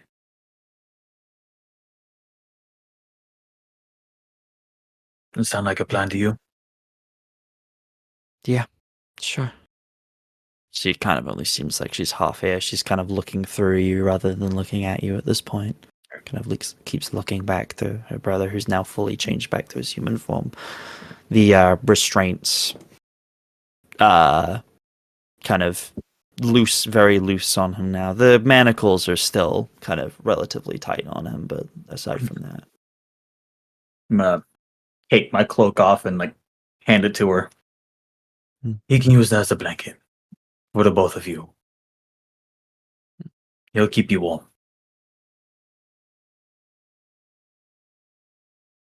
okay. And she'll just like hold him. And she'll just look to Astra, who was the one who put them on, and say, "Can you take those things off? He doesn't need them anymore. He's no threat to anyone anymore." Yeah. I'm assuming she has the key. Was the key with the cuffs, or does? Are they Aridia? Aridia, like, her face goes kind of red, and then she, like, scurries over to her bag and starts, like, digging through. Mm-hmm. Like, some random objects get pulled out and set to the side, and eventually she comes up like a Mhm. little key ring and hands it to Astra. Astra will undo them. She's a little Mhm. hesitant, like, Yeah. but yeah. Yeah.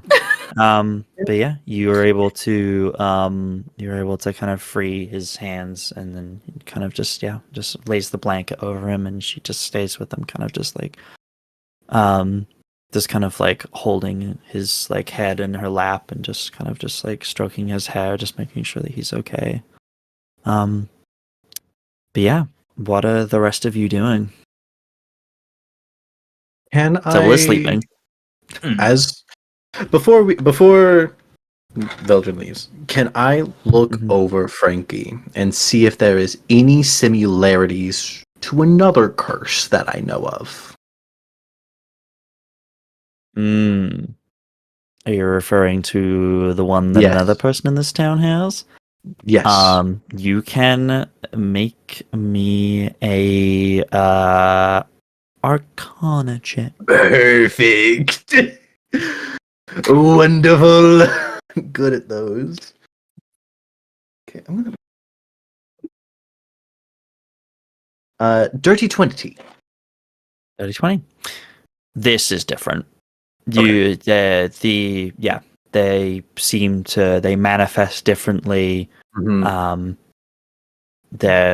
It seems to be a different Do thing. You I- also, from noticing, this is the thing you've noticed from your experience of it, Mhm. with the curse that that My Lily friend has, yes. and your friend, you have noticed it to be like the person is gone. The person, it is no longer the person. It is Mhm. something else. This seemed like that at first, but then as the fight went on, you noticed bits of Frankie still in there. You Mhm. noticed moments of hesitation that were more him taking over rather than the beast itself. You know this is different from what you've experienced, at least from your limited exposure to it. That does not seem to be the case with that curse. Mhm. Do I think they could be If it cured is the even a same way? curse. Do you think the lycanthropy? Yes. Do I think they could be You- cured the same way? Well, I'll go off your past roll. You think that there might be ways to cure? I mean, there's ways to cure everything, supposedly, but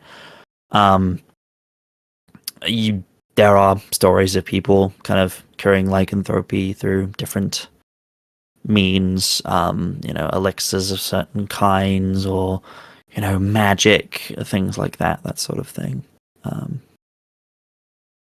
Okay. Yeah. Mhm. Gonna I will just get out my sleeping bag, Mhm. wrap it around Sybil. Mm-hmm. prop her up comfy, and kind of take a seat, either to keep watch, and just make sure nothing bad happens. So you're staying in the barn? Is Bishop staying in the barn? No. Okay. So what is just before we go to Bishop, what is Astra and Aridia, are you guys doing anything before Bishop goes outside, or are you also going outside? I am not going to do the thing I had a thought of doing. Okay.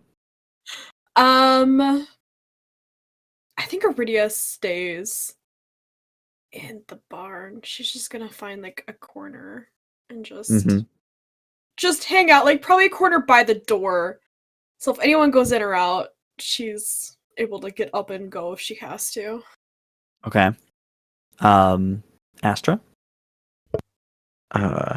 Astra's having Astra is- issues. Technical issues. Oh, no. Technical difficulties.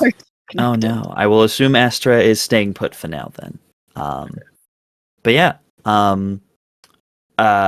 Bishop, as you're kind of heading outside, and Aridia, as you're kind of popping yourself up near the door, can you both make me what are your passive perceptions, actually? 14.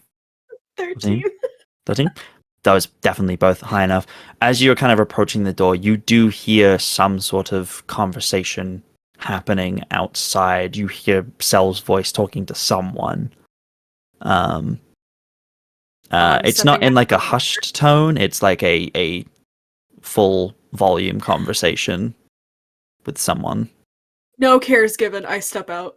Yep. You're both stepping out. You step out to a very interesting scene. You step out and you see Sel facing away from you. Door kind of creaks as you step out. She has some form of magic summoned in her hands, facing off against some sort of figure. And as you kind of step out, she kind of turns to look at you and goes, "Please tell me you didn't kill the boy. We need him alive." No. No. Good to know. What are you doing? Mother's calling. And she will turn to face. You look past her and you see another werewolf, 8 foot tall, long, shaggy hair, is standing, facing off against Sel. Teeth bared, kind of growling, kind of looks at the group of you, and Sel kind of turns back to him and goes, "There you go, safe and sound." Kind of just looks over all of you. He is fine. He is simply resting with his sister. We did not hurt him. We just put him to sleep. He is okay. I need you to do nothing stupid. Make me a persuasion check. Because of that last line, I'm going to say disadvantage. Can I give the assist? I've already called it, I'm afraid. Yeah. Yeah. Nice to use disadvantage, but I'm just so personable. Just Mhm. Yeah, I don't do anything stupid. I'm so personable. You They're sure the are? same roll, so that's really nice. They're both 15s. What am I doing? You're telling a mother to Persuasion? trust you with her child. Yeah. Yeah, I put him. Yeah. He's taking a nap. 19. 19. That's with disadvantage? Yeah, I rolled the same thing on both dice. Hell yeah. 15. Good. You kind of say that, and she kind of just looks at you. And then you see her form start to shrink as her wolf form starts to disappear. You see as she kind of shrinks to maybe about 5'6", You see a woman with kind of long, kind of stringy, dirty blonde hair. She wears kind of like tattered leathers. Her eyes are kind of dark brown color. But you do notice in her hair, you do notice a similar kind of streak of white, similar to her daughter's.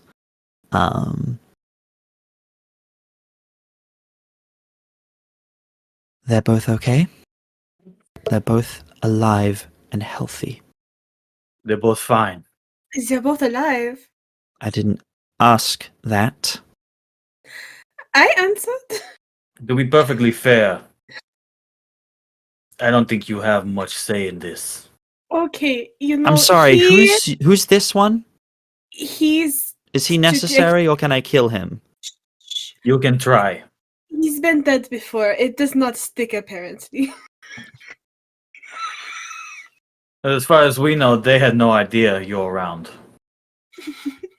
But now you care. Excuse me? Bishop. I don't know who you think you are. But I left for their safety. I left because of my curse. Well, Better for Very me to noble not of you. be around. But it's okay. Yes. But it's good for you to be around now. When they've been going through this. For how long? As I said, better for me to not be here, to not cause problems. They're resourceful, they can look after themselves. They're not children. They're adults. They know how to look after each other.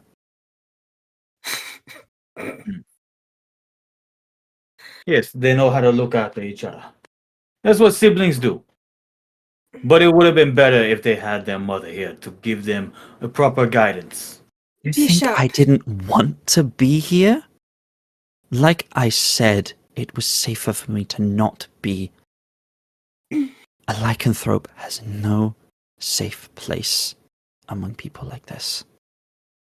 That's why I'm here. I heard his call. This isn't the first time. This isn't the first time he shifted like this. So why come now? I'm sorry, is he deaf or something? Or is he just that stupid talking to you? I literally told him, didn't I? Am I sorry, am I speaking in a different language or something? What's No, what's his you're just deal? not making sense. He's just a little rude. Of the Okay, two of us, he did not get the manners. she kind of just just puts her puts her hands together and just like holds them to her forehead like, I can't believe I'm having to do this. I shall repeat myself then. He called for me, so I came. Do you want to go see him? Yes, please. I would like does to he see wanna my see you? children. Okay. Bishop? I think they have to say in it. If he speaks up one more time, I'm changing back. You know, I will take. My brother will take a lap around the barn. Just to make sure. Oh, no you're one the else- smarter of the siblings then, I get it. Good choice. Good choice. It's not smart to get between a mother and her children. In Elvish, just... Oh, she pisses me off. She really pisses me off. You should be more in control of what you're feeling then, brother. Back in Elvish. So sorry, Jay. He should have been here for them at the very beginning. Not everyone makes that choice. And I'll call back over my shoulder and just... Veldren? Could you come here for a moment? I'll come outside. Oh, hi, hello. Give a small wave to mother. And I'm just like cocks an eyebrow at you and just like does like a awkward wave. How many of you are there? Enough. 2 others. Oh, are they all like this one? Or is he a one of a kind sort of deal? You know, Gesturing to Bishop. we're all unique in our own ways. Veldren, would you mind taking her into the barn? I'm going to stay out here with my brother for a moment. Of course. Follow me, Miss. You can call me Fern. Miss Fun. A pleasure. Mm. I can see where Frankie and Lisa get the amazing good looks, I say as I'm like gesturing her into the barn, sensing a Look, she moment. she looks down at you and goes, "You're off by about 20 years. Not my type." I wasn't flirting. It was just more of a like you look great. Just walks ahead of you.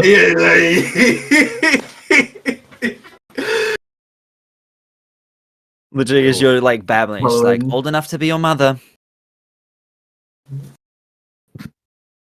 Don't you dare! Don't you dare! I wasn't. Veldren would not. Jay would. I would just follow in after, not rambling per se, but offering quiet conversation to try to distract from the tense situation that he walked into, that he's still not quite sure of. She kind of walks in, and you hear as she kind of heads like around the corner. You just see just like her shoulders relax as she kind of like steps in. You hear Lisa's voice call out, "Mom? Is that you?" "Yes, I'm here. I'm sorry I didn't come sooner. I wasn't sure if it was safe. But I heard Frankie's call. I'm so sorry. I didn't know if it would transfer through childbirth. I didn't want to take the risk. Is it just him, or?" No, it's just him. I'm okay. At least I think I am. Good. Oh, it is so good to see you both. And they just embrace and just hold each other for a while.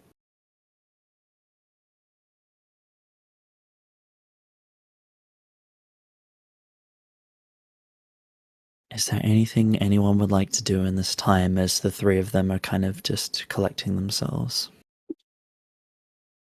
You reset my camera, I'm back. Reset your camera?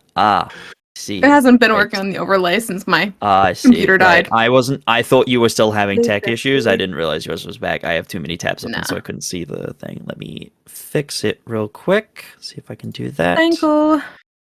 Oh, good. Yeah, because you rejoined, so it like completely reset the link. That's fine. Yeah. I had to restart my computer completely. You back? There we go. Hey, you're back.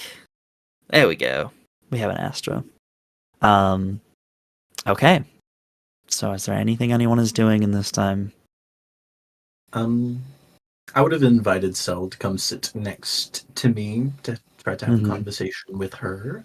While I'm probably sitting next to Sybil. Oh dear, what happened to that one? I'm not sure. I was going to ask her whenever she was awake. However, I needed to have a conversation with you. Oh, I do love a good conversation. Please. Go right ahead. Sybil asked you a few questions earlier. They were on my behalf. They were for me. Oh, I see. You're the inquisitive one. Quite, yes. I just had a few follow-up questions. How did you come to know of this curse, and how sure are you that it is what you say it is? She kind of thinks for a moment. Well, such curses are a little more commonplace in Ashenvale. You don't tend to see banshees out this far, but, well, let's just say that this condition isn't exactly, it's more commonplace in places like Ashenvale. So they're It's a weaponizing cursed it. land for a reason. Hmm? Are they weaponizing it? No. Gods, no. Then how do you explain it's out here so far? I haven't the foggiest idea. Perhaps, well, this one didn't come from Ashenvale, as far as I know. She's a farm girl, so, well, no, she's a church girl, but I certainly don't see her going out that far for a field trip. So I imagine she came into contact with something that caused her to pass on the curse. Do you know of anything that would do such a thing? That would carry the curse as a vessel? Many artifacts can carry curses as vessels. It's like an infection. Interesting. Magical items, cursed relics in their own. Did you get involved in? What? Sybil mentioned that there wasn't a cure. How sure are you of that? Oh, well, there's always a cure for everything, but it's outside of my span of knowledge, I suppose. Do you know of anyone that would know? Do you know any... I take it you're from Ashenvale. Do you know curse experts? Do you know any curse experts? Anyone who specializes in such a thing? Specializing in removing curses. Well, removing curses is... it's something that can be done with, well, spells and magic and such, but it truly depends on how potent the curse is. Banshee curses tend to be on the stronger side. Something like this, she reaches into her bag and produces a piece of parchment. Kind of pulls it out and unfurls it, and you immediately recognize runes. It's not language, it is runic in nature. Give me, with your knowledge, give me an Arcana check. You can work out what this is.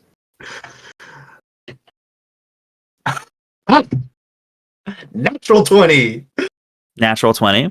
You Yep. immediately recognize these sigils. You recognize the order, the pattern, everything. This is a scroll of remove curse.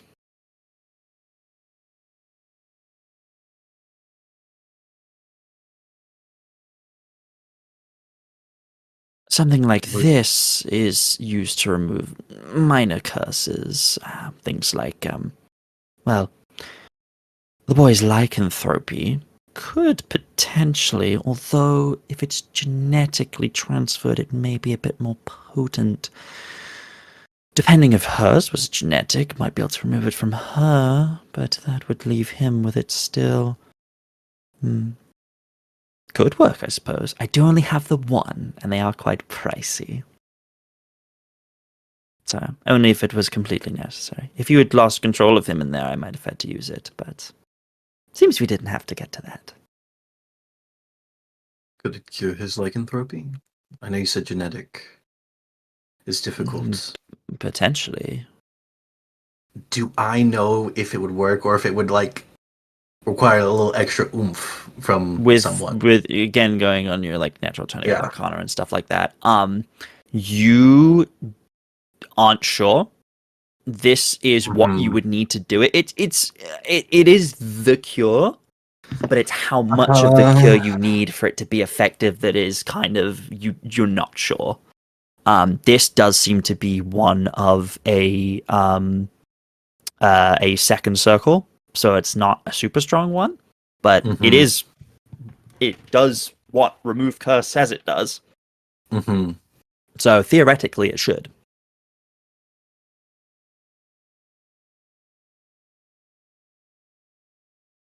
What would you trade for it? Raid. This is a highly valuable item that's not exactly something that can be purchased around these parts. I'm aware. Also, just between you and me, you never saw this. Okay? Of course. Yes. They don't like magic around here, and, well, I'm anyways, to very store well magic, aware. well, very, very, very illegal. They don't like that sort of I'm thing. very well aware. I'm trying to make some spell scrolls of your own, I never Magic said that. connoisseur, you? You I never know said your that. stuff. You're not answering the question. What question, my boy? What would you trade for it? Something of equal or greater value. Have you managed to produce any scrolls? Of a third circle or higher? Perhaps an elixir that would do the same thing? I would hold up. The orb I got Oh, from a very the basement. pretty crystal. It's a magical item. Do you know what it does? Of course I do. Can I make an Deception arcana check. check? Can I make an arcana check really quick? Deception check, baby! And it's cocked, but it sucks because of 6. 6. Yeah. Oh. Fine, I don't know what it does. Veldren, this conversation isn't going to go very far if we lie to each other. I don't know, but I do know it's magical. But you don't know how magical. You don't know what magical. You would be correct. My guess Maybe a is few that you hours. found this somewhere. Do you perhaps know the identify spell so that you could learn what it does? Not exactly in my wheelhouse. I'm more of a Hmm. illusionist, enchanter. Ah, I see. Yes. Veldren, you are an interesting one. All of the knowledge, but none of the know-how. That's not an insult. That's just an observation.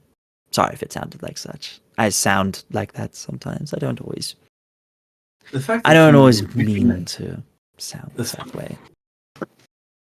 The fact that you recognize it, that you are that way, and exactly what it sounded like means you know exactly what you were saying.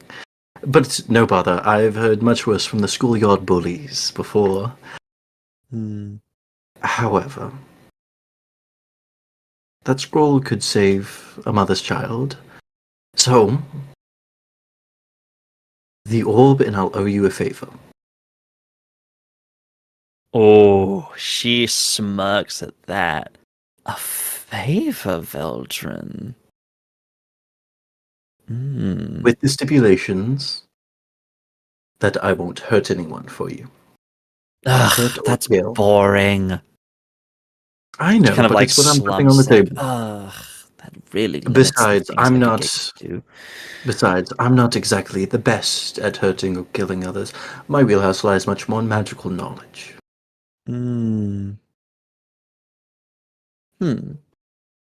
Okay.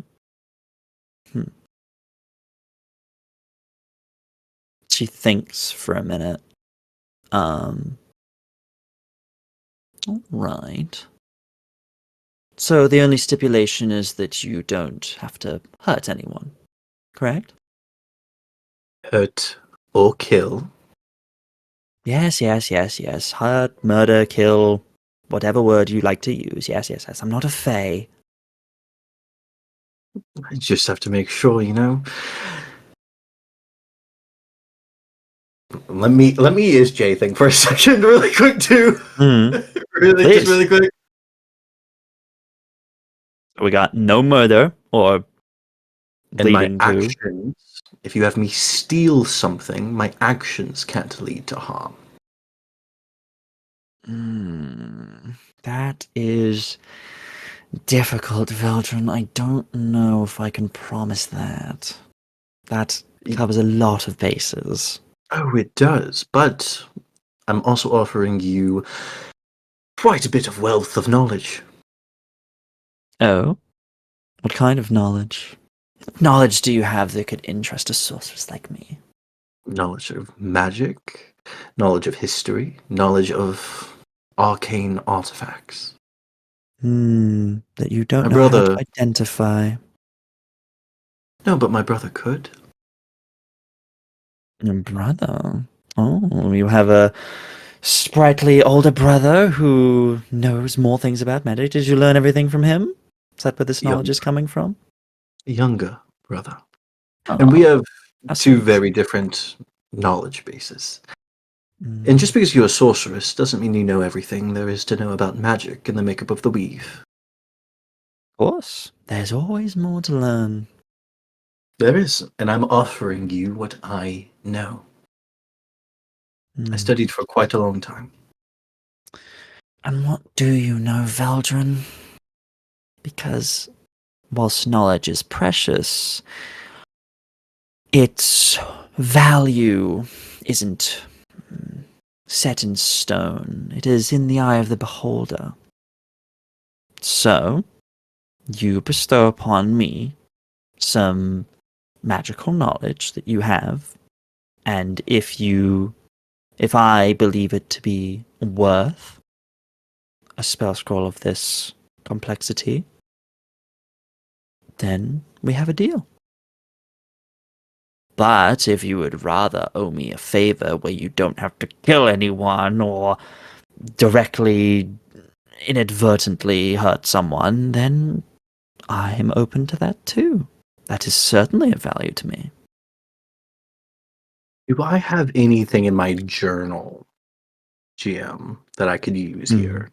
Of like the research I've conducted over the probably almost 2 decades of study. Your studies have been mostly focused on trying to cure this, correct? In the past 3 years, yes, it has been taken a much more focus on disease, the body, and even curses, because that was a feeling Veldren had. But before that, it would have been much more about the makeup of the weave, the study of spell theory and spellcraft, spell scrolls, and possibly like creation.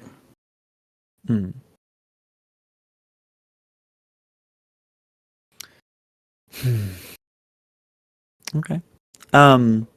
Yeah. Here's the thing. It is up to Veldren to decide what that information is worth and how much of that she's basically saying, tell me what you think this is worth. Is she's effectively telling you to set the price. And if you can meet that or beat that, she will accept the offer. But that's the thing with knowledge, is you kind of have to share it first. It's a difficult thing with knowledge, is you gotta the value comes from what it is to the person, you know? Would you like information over this Banshee curse? You've been If you have studying information, I have. If you have information over it, you might learn how to control it.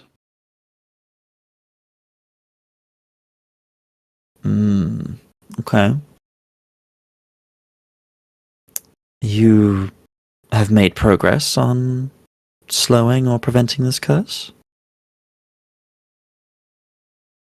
Have I made progress? I've made progress in slowing it, not completely stopping it.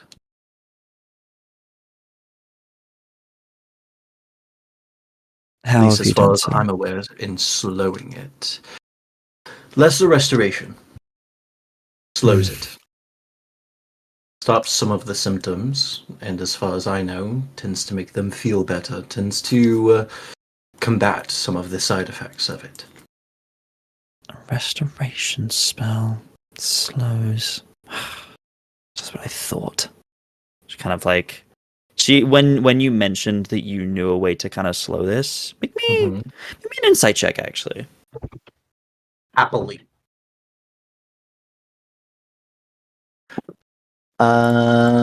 Insight is going to be a 15. 15. Okay. She does very much seem to be considering your offer. She goes, all right. All the information you have about this curse and how to prevent it.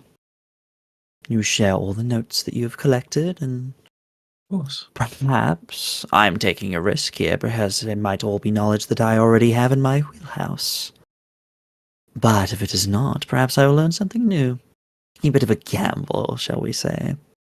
Of course. In return, I will give you this scroll. Deal. Good.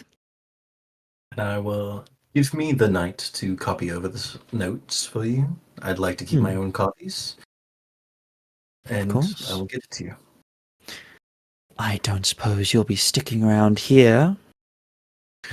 Not for long. No, me neither. This was sort of my reason for being here, and now that it's dealt with, well, Headed to anywhere interesting? probably back home, to be honest. I mean, I came here hoping to find some details, but unfortunately I was left with a werewolf. Just wasn't quite what I was looking for.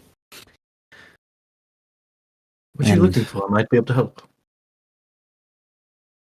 Just seems to be what you have. Perhaps I have found what I'm looking for. Information on curses, how to prevent them, and perhaps how to change them, you know? Always expanding knowledge. Curses are interesting, fickle things. We have scrolls like this that, how do I put this into terms that someone not magical would understand? I know you have a vast knowledge, but how would I explain this? This, she kind of holds out the scroll. This would cure, in non-magical terms, this is a cure for the common cold. You're looking It for works, specific it is symptom. effective, it will it will do its job at making you healthy again. But when the common cold starts to mutate and change and become something new, something more aggressive, more dangerous, the same cure doesn't work. Talking about living spell theory. Yes, precisely, my boy. That's what I was Interesting. researching. Finding ways to combine magics, expand through the arcane. Interesting. Mm-hmm. If I ever find myself in Ashenvale for whatever reason, maybe this is a conversation we can continue. Yes. Well, if you plan on leaving town tomorrow, if you are heading out of Glorious, which I assume you are, I'll be heading that way as well. I'm heading towards Mistral City, so we can share notes as we travel.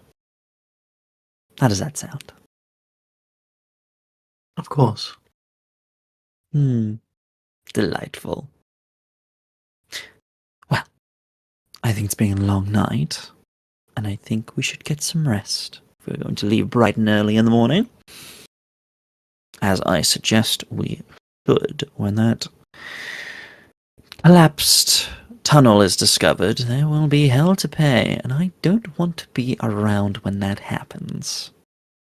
I just don't know exactly when we'll be leaving as a group, but if it's not within whenever you're wanting to, I'm sure you can get a head start on that.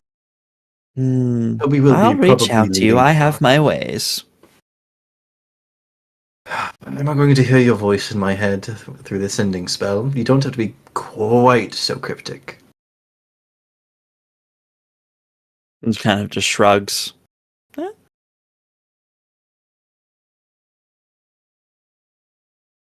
I will get you my notes by the morning. But could I have the scroll now? You have my word that you will receive my notes. I'm not really one to be a liar. But just so that they can have it. Possibly cure him. Make me a persuasion check. Natural 20. She thinks about it for a moment. You seem like a trustworthy fellow.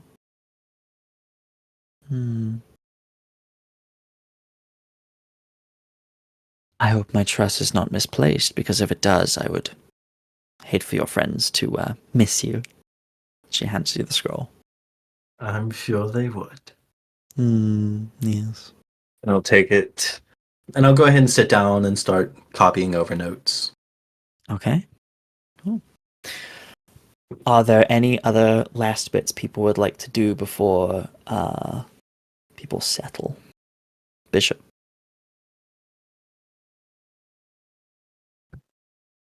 Sorry, I pulled an Abigail. Yeah. As as I'm sorry. As Fern walks into the barn, Mhm. Bishop kind of like makes eye contact with Aridia. Is there like a tree around, or like a couple trees, like a wood line? No, it is an open field. There are trees. There is not a tree line. There are random trees dotted around. This is a grassland. Okay. And then just like start walking towards the nearest tree.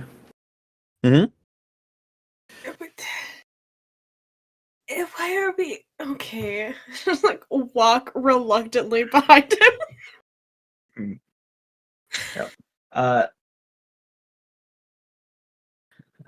As we get to the tree, Bishop just stops for a second, just punches the tree out of frustration.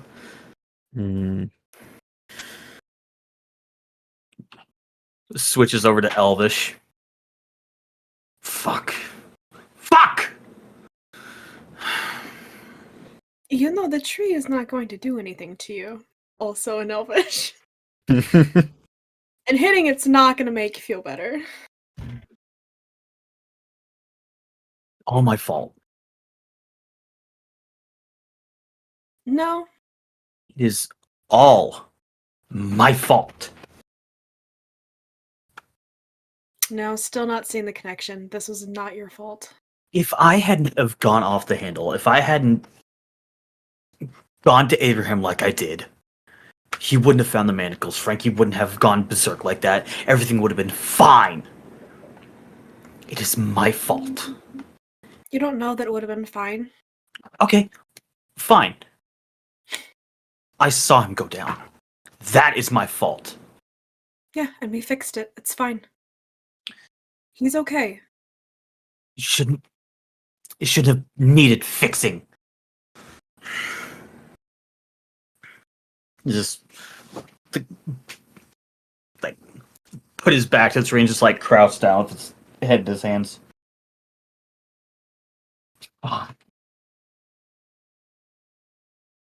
Pretty like awkwardly steps forward and just like hesitantly puts a hand on your shoulder because it's so out of practice and it's weird, but she wants to comfort you. Mm-hmm. So just like gently place her hand on your shoulder. You made a mistake. You misjudged and you hit a little harder than you should have. It's okay. You're okay. I tried holding back. I tried to not.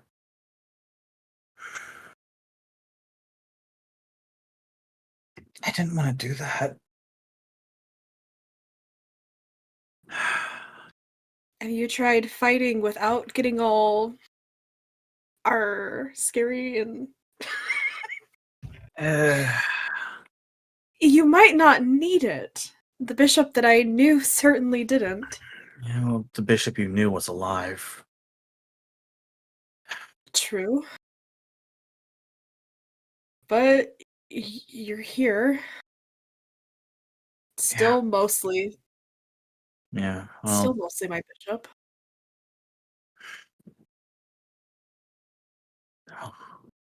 a lot of it's gone, though. I don't sleep.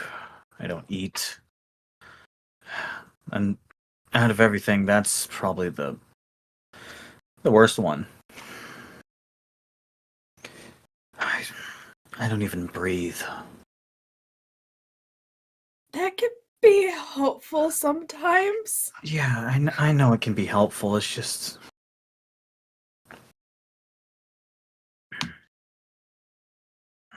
I'm just not who I was. None of us are. Day to day, none of us were the person we were the day before. I know.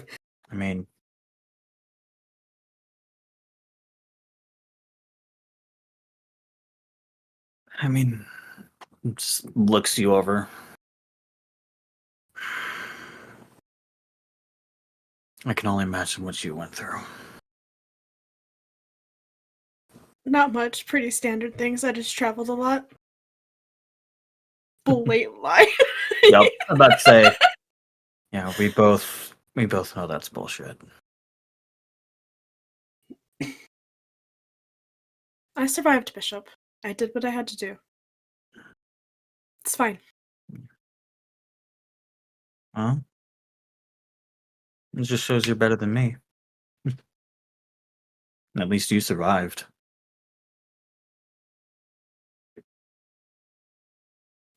Yep, at least. There's like definitely the undertone. Again, you know her well enough. There's an undertone of anger at what you've just said. And her response back. Mhm.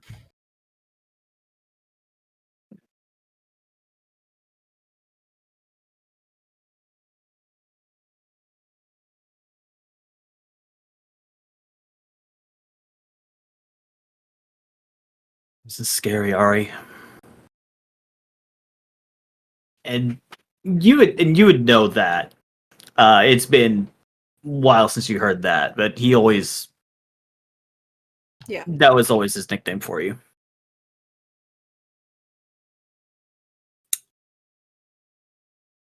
Life's scary. Don't know what to tell you. It's not gonna change anytime soon.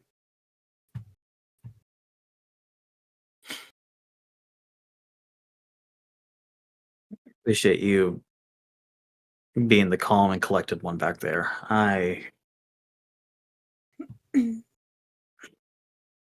We both know if anything was wrong with us or happening with us, you know mom and dad would have had us. Would have been there no matter what. Yeah. She doesn't All believe right. that whatsoever.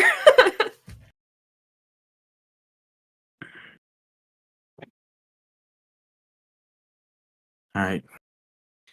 You gonna keep being flighty or what's going on in your head? Nothing. It's late. A lot went down.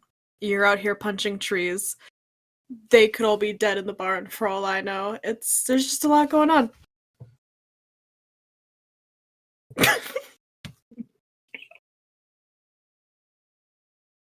Aridia is overstimulated.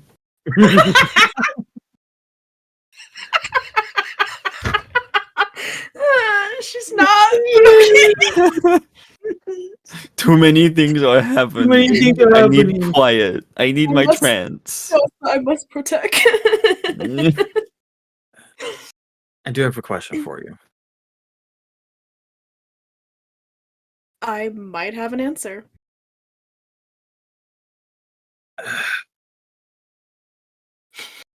Back home, hmm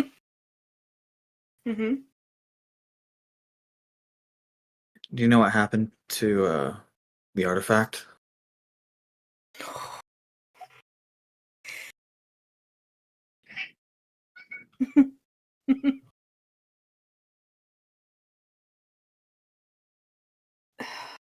It's safe if that's what you're wondering. You have it, don't you? Why?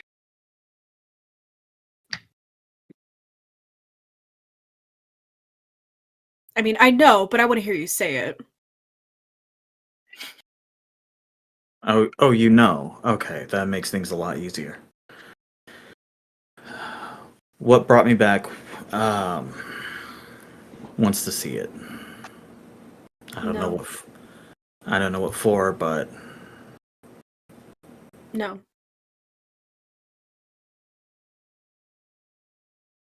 why?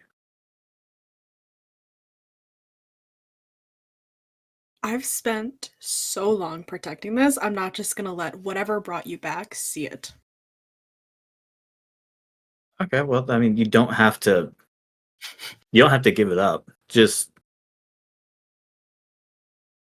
like wants me to see it. Yeah, she basically was just like, just needs Mhm. to just needs to physically see it, just to Mhm. see what Yeah. condition it's in. Yeah. I just need to see how it's doing. It's perfectly fine. I've not let a single person get their hands on it. I'm proud of you for that. You did better than an entire town could do.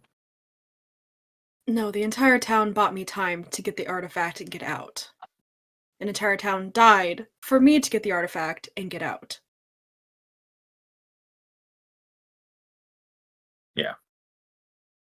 It shouldn't have just been me, Bishop. I shouldn't have had to do it alone. True. You shouldn't have. I wish I could have helped. You can help me find the other pieces of it, though. Since you're here now. The other pieces.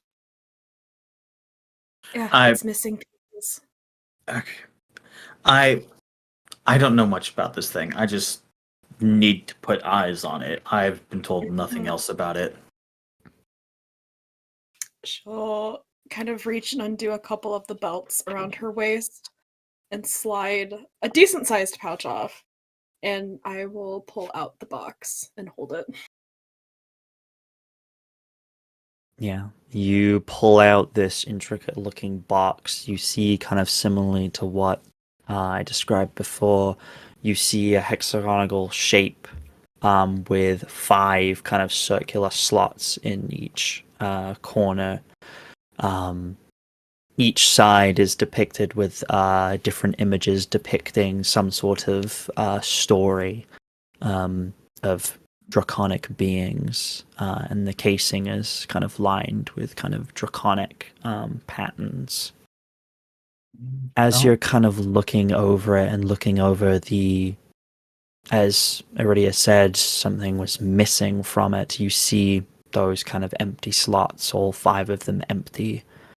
You hear quietly that voice in your mind. 5 pieces. Of course, you had to make it 5. And she hasn't found any of them. Okay. I might.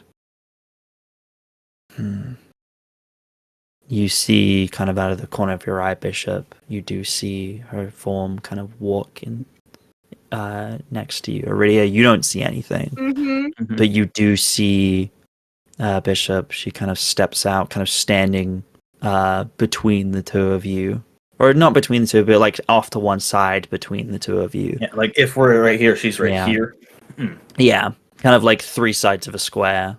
She kind of reaches out a hand and just gently places a hand on top of it. Kind of like closes her eyes for a moment. Kind of tries to concentrate. A few moments go by, and she kind of lifts her hand away.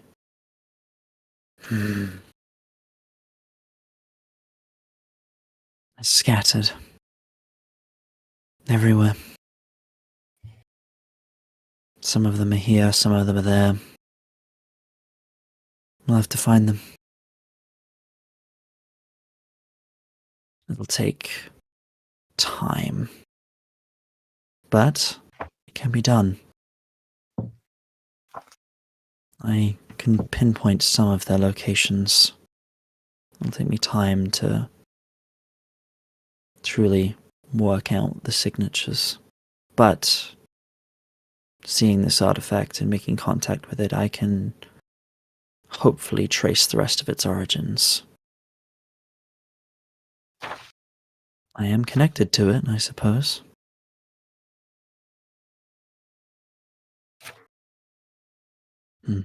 I'll have to think on this. And she kind of just steps away and kind of dissolves into smoke. Aridia, it's been like a solid 30 seconds of just you holding this and Bishop just like looking at it. Hey, well, if you're done being weird and I like put it back in its bag and I secure it and I start like reattaching the belt so it's like flush against the small of my back again. Just my armor around it. Okay, well, she saw it. Great. That's so comforting. And you can see like there's that like twitch in one eye where even like he's kind of not really uncomfortable that she saw it, but kind of like, oh,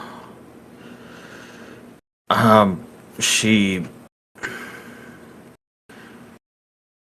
What is this thing?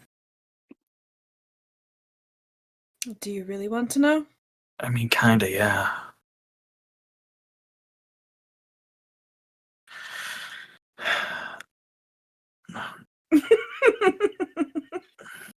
I'm gonna be honest. I'm in the dark on what this thing is, what it does. Well, maybe if you had spent more time at home paying attention to what our family did instead of off gallivanting doing God's knows what. Oh, working, trying to bring money in to help mom, dad, and you. We were fine. Barely making it.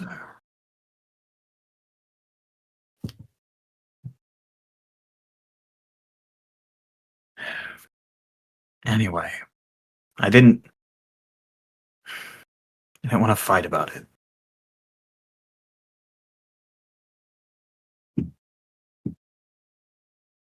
I will say, once I found out what happened, I did.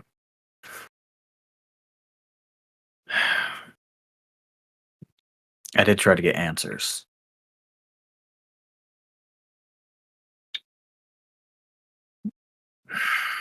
The Undead King knows something about what happened. I would think a lot of powerful things know things about what happened, Bishop. Yeah, well, specifically about what happened at home. Could have done something and didn't.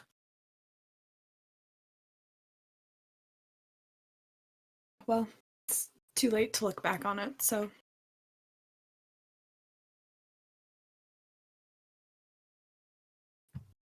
I mean, Did you find your answers? no. I died looking.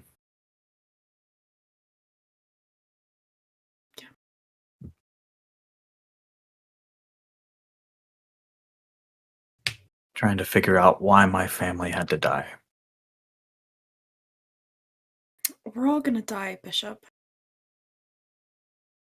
There's no point asking why. Oh, there is when it could have been averted. Maybe, maybe not. They specifically came for this. And they've come for it again. Well, they're not going to get their hands on it. Nope. Sure won't. Just like awkwardly is like, I need to go. I would rather die again than let them touch it ever. So I get hold on. starts walking away. No, get Ari. It's fine. I'm still alive, so everything is great, Bishop.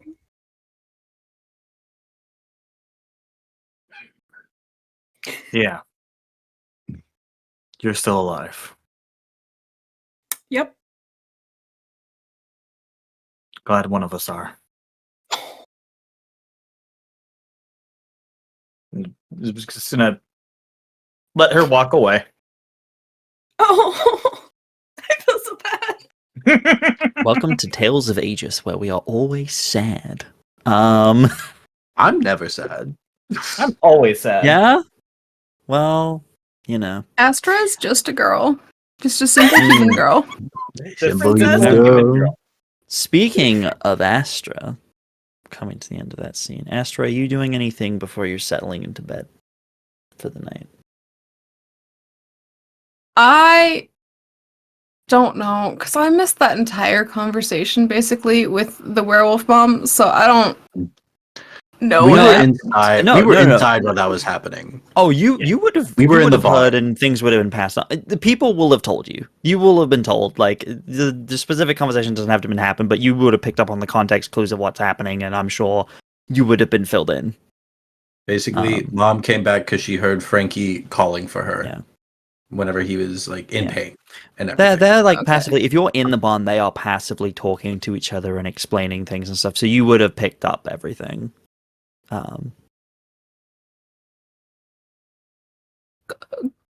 Cool. Mhm. Veldren is also in the barn sitting next to Sybil. So you're not the only one in the barn right now either. Yeah. Okay. I don't know if Astra would really do anything then, because like Mhm. Bishop took off with Aridia, and that's kind of like by having that little internal struggle of like gotta let siblings have their moment, can't chase Mhm. after him. That's fair. It's just That's fine. awkward. I don't You know. can after I come walking back. Yep, sure can. Yeah, if there's a conversation you two need to have, you can absolutely have it. No. Don't know? Well, if you don't have anything specific right now, that's absolutely fine. That's okay. It's also like if I don't have my cute RP moment with Bishop in a session, I kind of failed. Then do it. Who says it can't happen in the morning? That's true. Roll for it.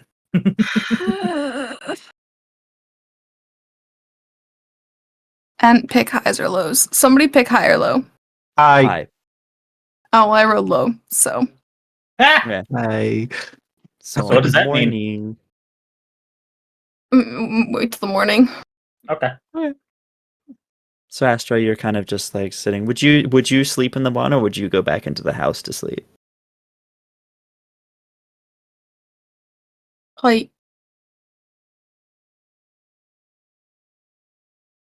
go back into the house. I don't know. You would That's see fine. Bishop if you're going back into the house.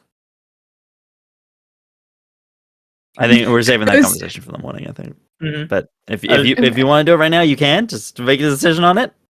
But make it I'm like, quick. does Tom want to have the conversation now?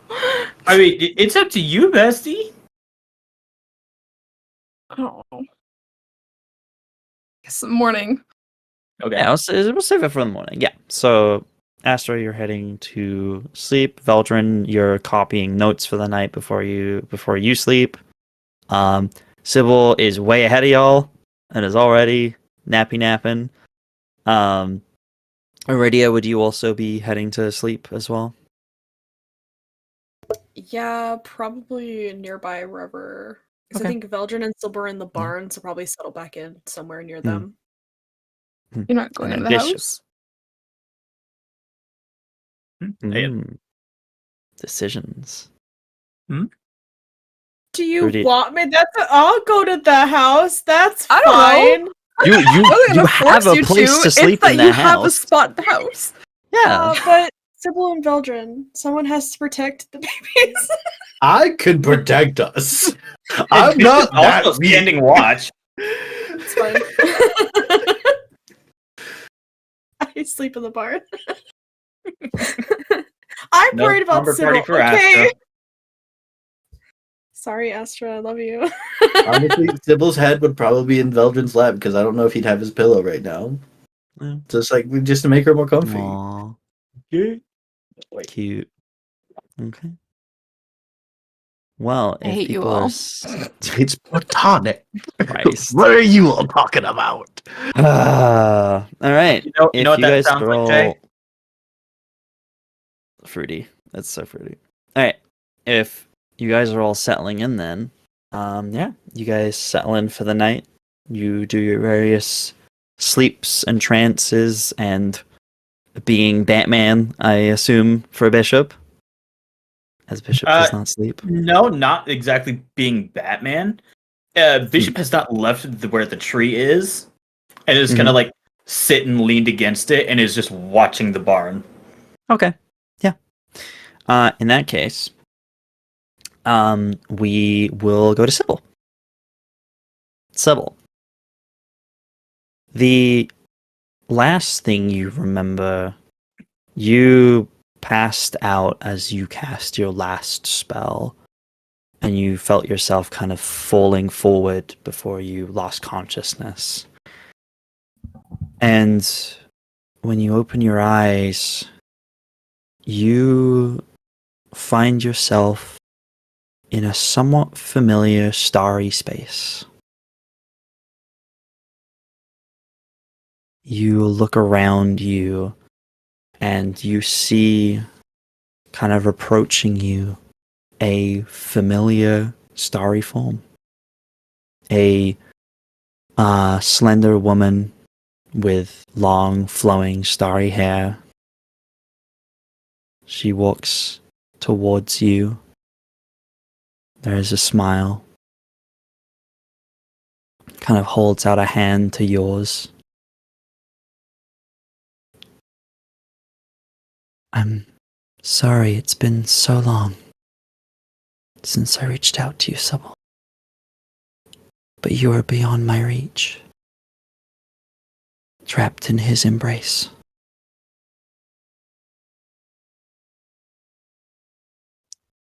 I did not reject you, if that is what you think.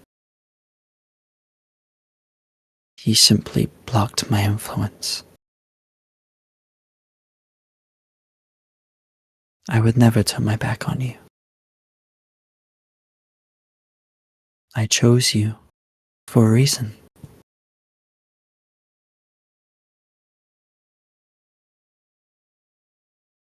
And you're already helping others. Others that I chose. As I knew you would.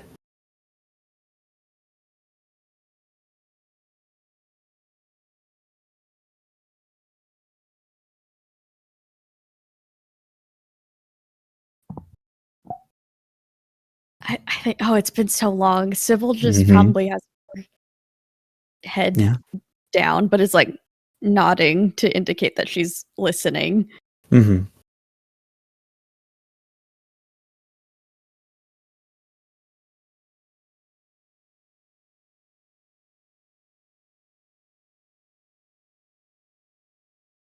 Okay.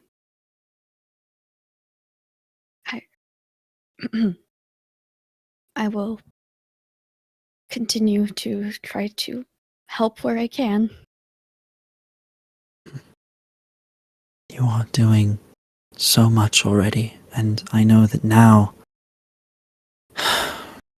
you have been drained of much of your power, much of the gift that I gave you.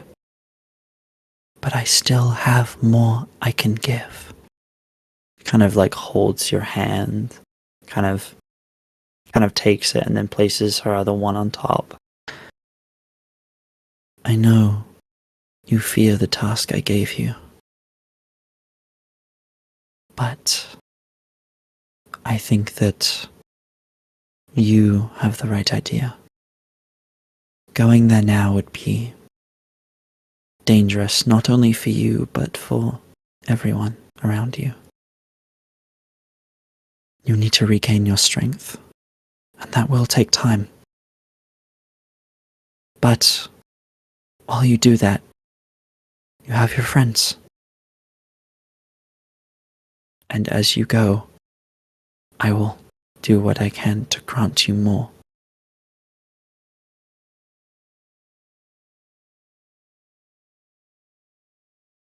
I know you worry,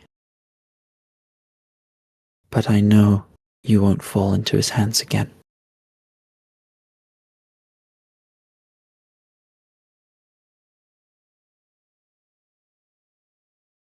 Just be careful not to fall onto a path of vengeance. It only leads to suffering. And whilst if you choose to make that decision, I cannot stop you. Just know that I would not wish it. That's all I ask. But I will never take back the gifts that I have given you. I don't want him to be able to do what he did to me to anyone else ever again. And you're already preventing him from doing so. You've helped Ezra. Another one of my chosen. And I'm sure you will find more. I can help you find more. She kind of presses your hand a little tighter, and when she lets go, you turn your palm over and you see a new rune on your hand. A gift. It will help you see what is unseen.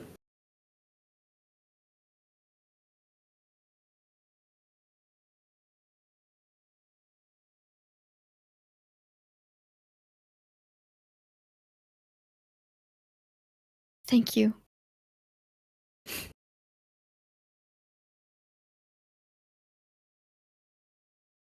She smiles, and as you're perhaps trying to think of the next thing to say, you start to hear it's strange, kind of off to one side, often near the edge of this space.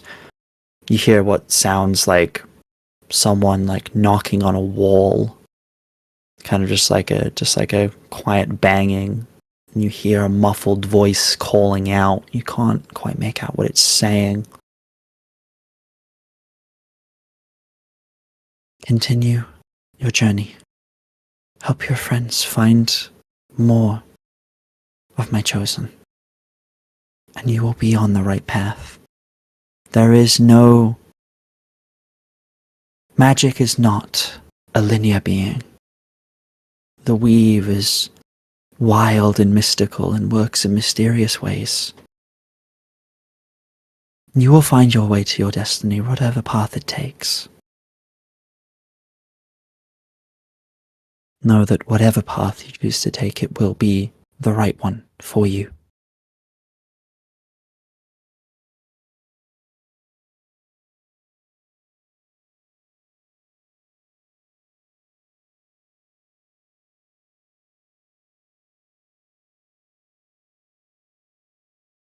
All right.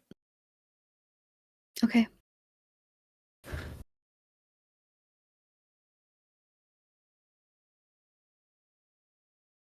Rest well. You've earned it. And the vision kind of slowly starts to fade, but that banging still kind of persists as the vision starts fading. You hear a voice calling out. You almost hear your own name, but it's still more muffled. You're not sure. And then the vision closes.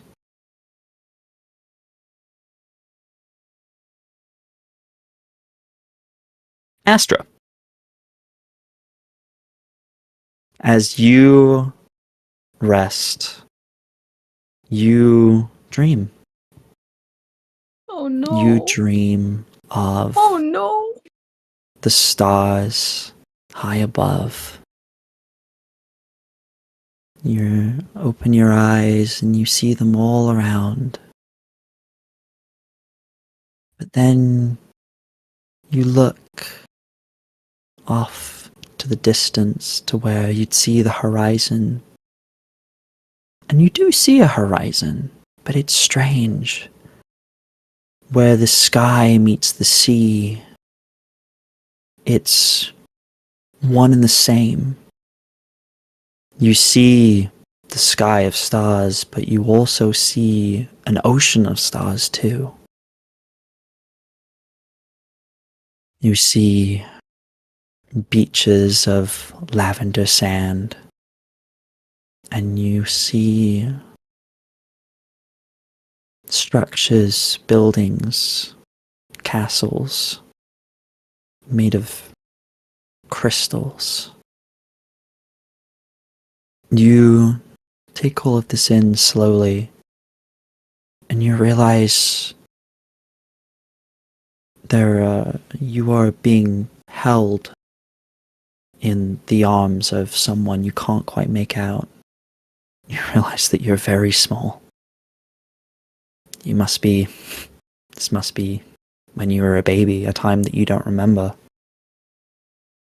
You look up at this figure and you can't quite make them out. Their face is blurry. You can see a smile.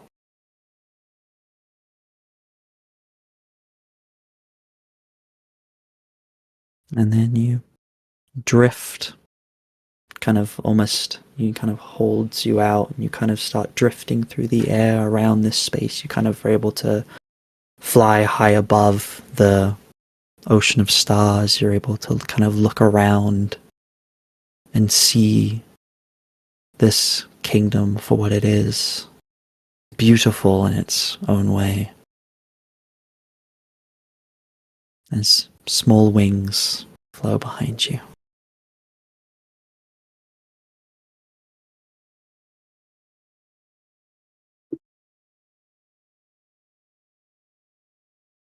That's it.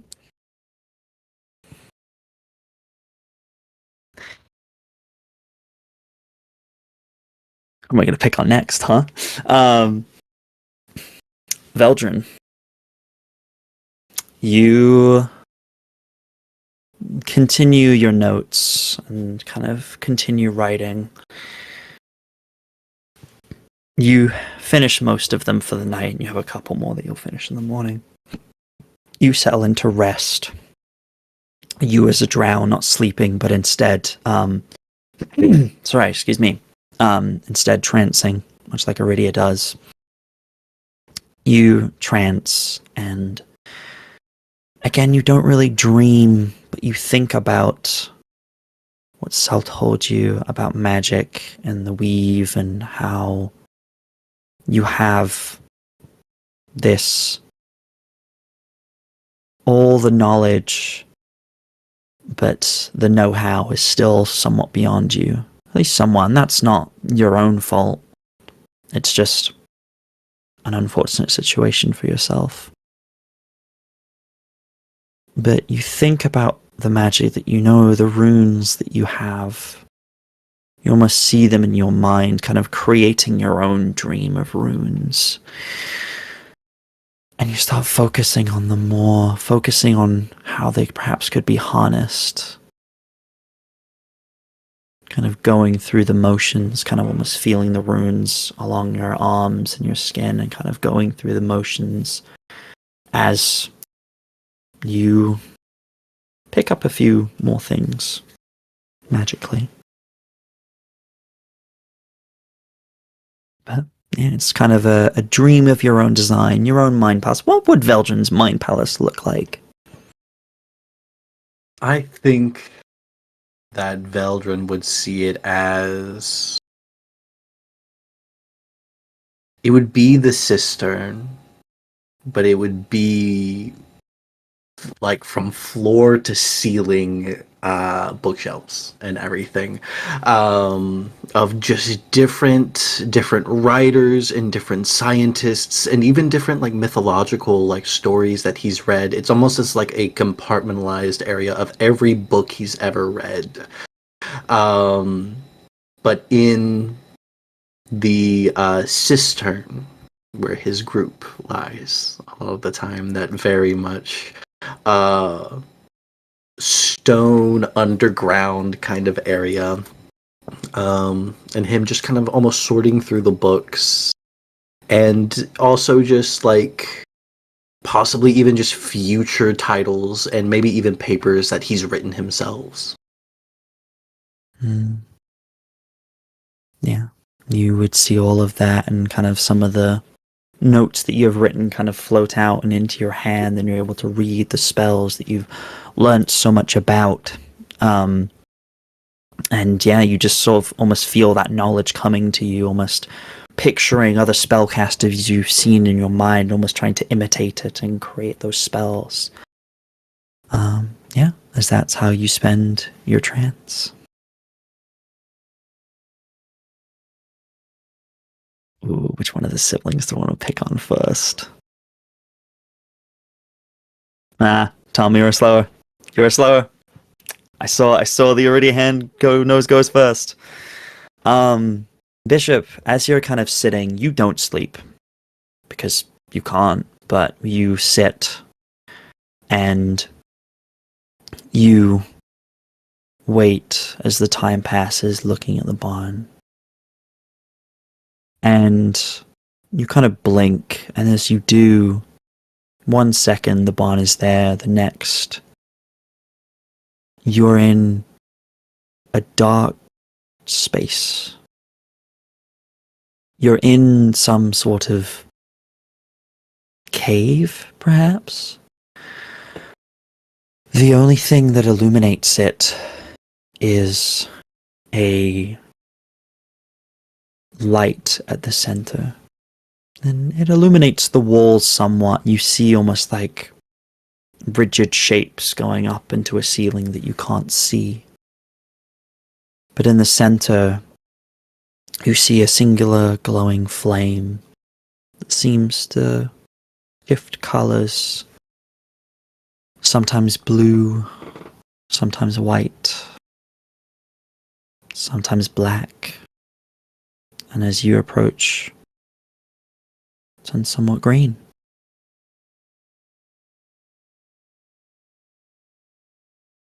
Have you ever seen the soul of a dragon? You turn, you see your patron, but she's dressed a little differently. Instead of her black and gold armor, she wears a sort of long, flowing silk dress, black and gold still. Her hair is down. She looks tired. And she kind of holds out a hand. Come, let me show you. Take her hand. Yeah. It's cold. It's strange. But it's cold, but it's strangely warm at the same time. Much like yourself. Mm-hmm. But she takes you closer to the flame, and it doesn't burn hotter. But the light is brighter. And again, it kind of shifts between these colors. This is my soul. It's trapped here. She kind of looks up around the space that she's in. It's almost like a large, like, as you're kind of in the center now and you can see a little more, it's almost like a kind of oval, like dome shape. Almost like draconic scales up the sides, kind of ridging into the stone. kind of sits on the floor and gestures for you to do the same. He'll sit. Mm-hmm. And in Draconic. Mm-hmm. I don't know why, but it feels familiar. Like it's a I don't know how to describe it, but like it's part of you. yeah. That's because it is. The flame flickers to a green. And you do then feel that warmth. When I raised you from that grave, I gave you part of my soul. Our souls intertwined so that you could live again. Because I needed your help. I've given you some of my limited energy that I have recollected and regained over several hundred years. And you look again, and in the firelight, she's young and like beautiful, but at the same time, she's thin, and like you can see her cheekbones kind of, which before her face was a lot more kind of rounded out, a lot healthier, but now she looks almost weak and feeble, but still beautiful to look at, kind of almost graying skin, long flowing black hair. She kind of almost just like leans her head on your shoulder, kind of looking into the flame. You have done very well. I wasn't quite sure who would assist me in this task, but I'm glad it's you. It's strange that fate chose siblings, but I suppose they always do have a way of things, those fates. Siblings to siblings.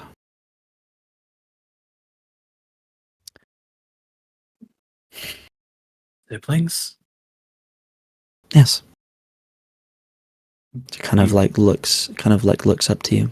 I have a brother. He's the one who trapped me here. I'm so sorry. He ruled a great kingdom, our kingdom, at least what was left of it when our parents left, when they were no longer around, when we had to leave our homeworld in the great beyond and come That's here. what that was. Yes. The dragons came to Aegis long, long time ago.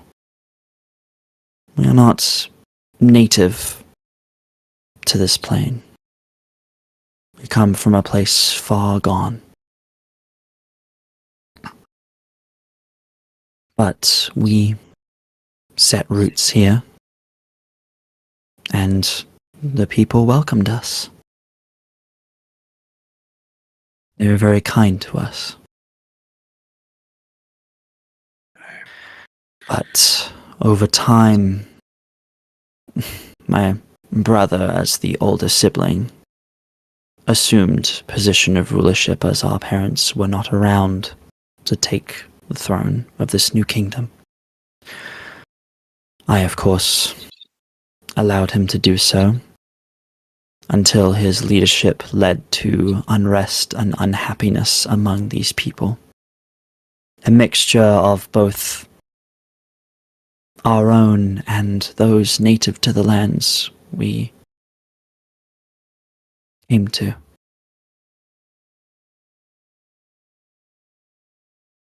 He was forced to step down from his position, and I was the next in line.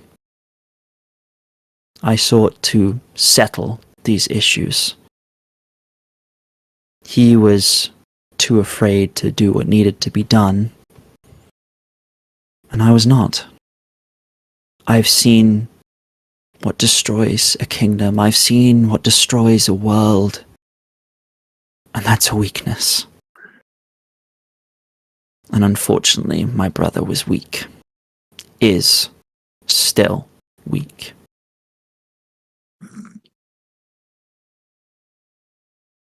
But when he did not agree with what I chose for our people as its elected leader, he challenged me, as is every dragon's right. The leader would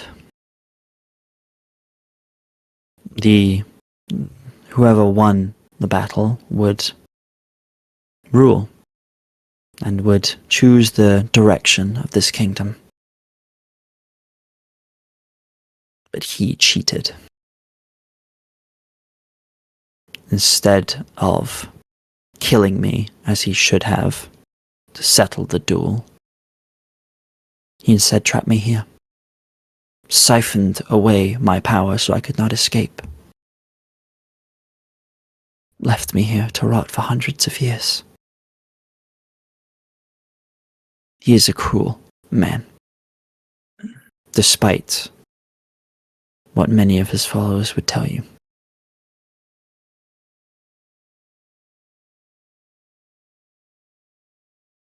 I'm sure he's spread many horrible lies about myself among our people,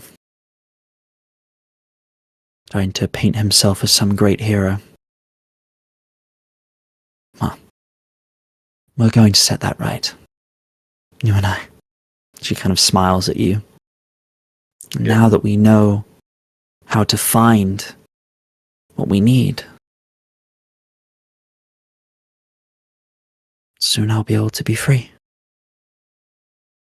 And then we can finish our duel the way it's supposed to. No one deserves to be in a cage. No. I kind of just like lean a head down, like gently resting it on hers.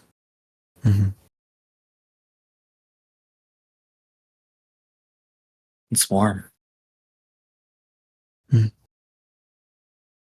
I'm glad. I'm glad I can share this warmth with you.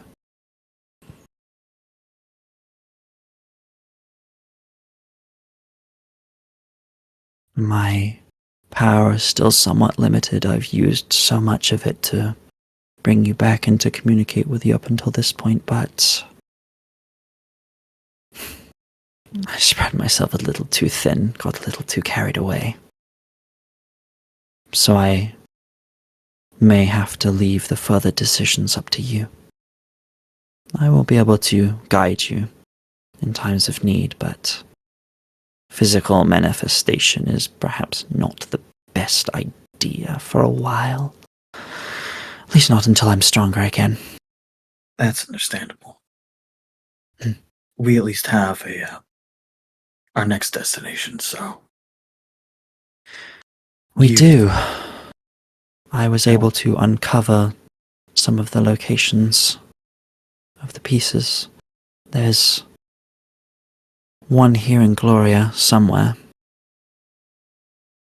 There's one... There was one that was on a ship, but the ship has been destroyed.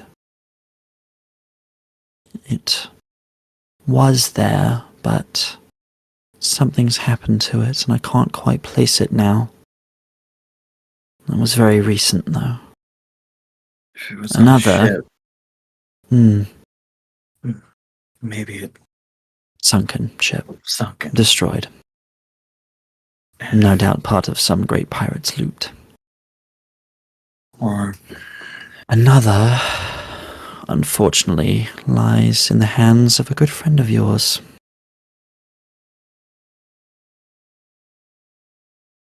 I mean, I don't have many friends. Hmm. Friend might be putting it lightly, darling. Oh, him. Hmm. Yes. No surprise that they would give one to someone who's lived that long. I knew of him when I was walking the plains. He's been around a long time. Perhaps you might have gotten off on the wrong foot with him, but he might understand if you can talk to him. I'll certainly try. That's all we can do. Try and succeed. Because there can be no failure. I understand.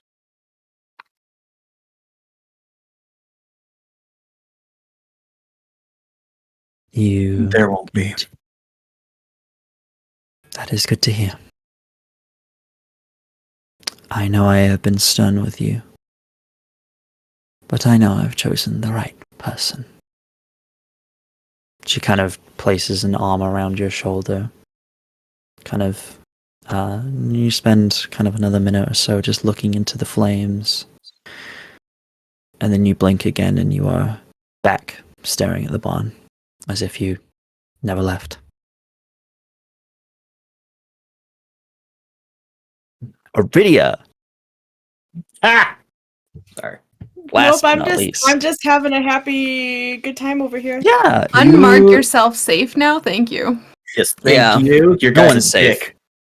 No one's safe from the dreams. Wait, I made it longer than any of y'all. You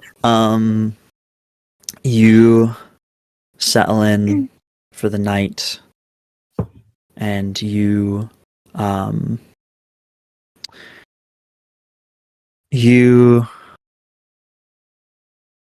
go into your trance, and you're trancing for a while. Your 4 hours goes by, and then you're awake again. When you do wake up, you said you went. Did you go back to the? I'm trying to remember. Are you in the barn or did you go back to the house? I'm in the barn because I was You're in the barn. worried about my Yeah. friends. You do so, and as you kind of open your eyes, you see kind of walking towards you through the barn. You see a man dressed in platinum armor, Mhm. dark skin, military cut hair, cut short, kind of a buzz cut. He carries a beautiful platinum sword. The armor is engraved with draconic scales emblazoned with the symbol that you know all too well as the symbol of Bahamut. Mhm.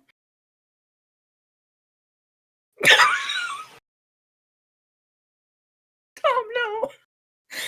Tom, I love you. I'm Please. locked in. I'm locked in, B.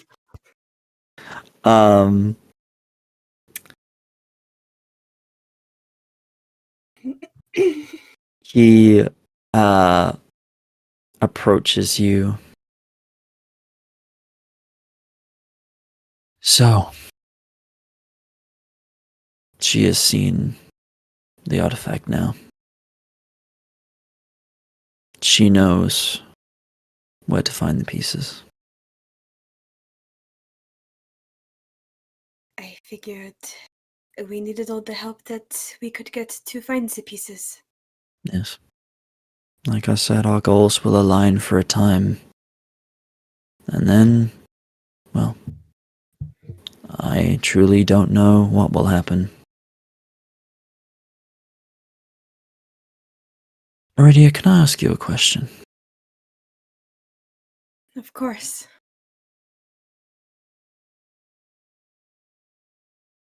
You have been through a lot with Bishop, your brother. You lost your home. You traveled far. Were reunited in somewhere new.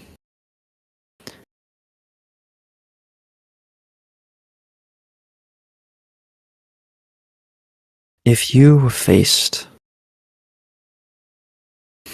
with a horrible decision, if Bishop turned on you, would you have it in you to kill him?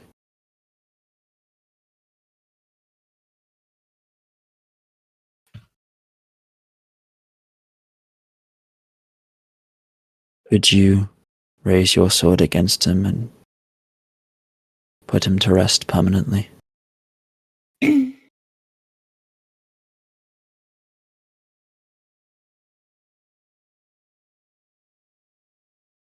So many people have died to protect it. Both by my hand and in sacrifice. I've given everything to protect it. If I had to, I would.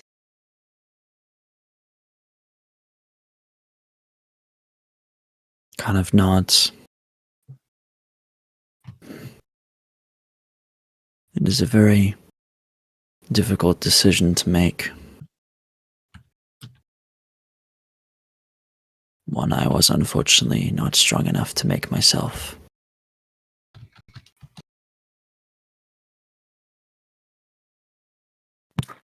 Perhaps. Please continue. Showing mercy wasn't a weakness.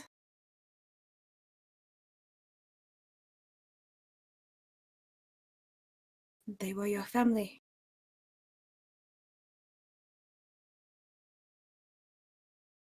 I dishonored the ways of our people. I was cowardly. We had a way of doing things, and I tried to change that. And that's only led to catastrophe. Will lead to more catastrophe if certain things come to pass, but sometimes catastrophe can't be prevented as much as we try to. Or perhaps we misunderstand, and there is no catastrophe to begin with. Perhaps it is a blessing.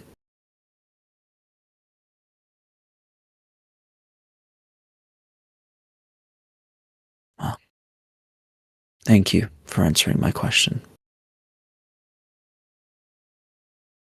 Have you considered my offer?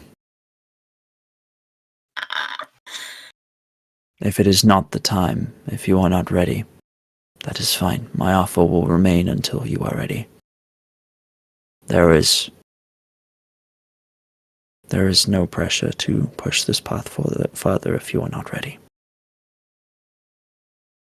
There's a moment of hesitation. Mm-hmm. If you are not ready for more of my power, that is understandable. There are many who would take it without thinking. But if you are ready, I will bestow it, but only when you think you are ready. I will not force it upon you.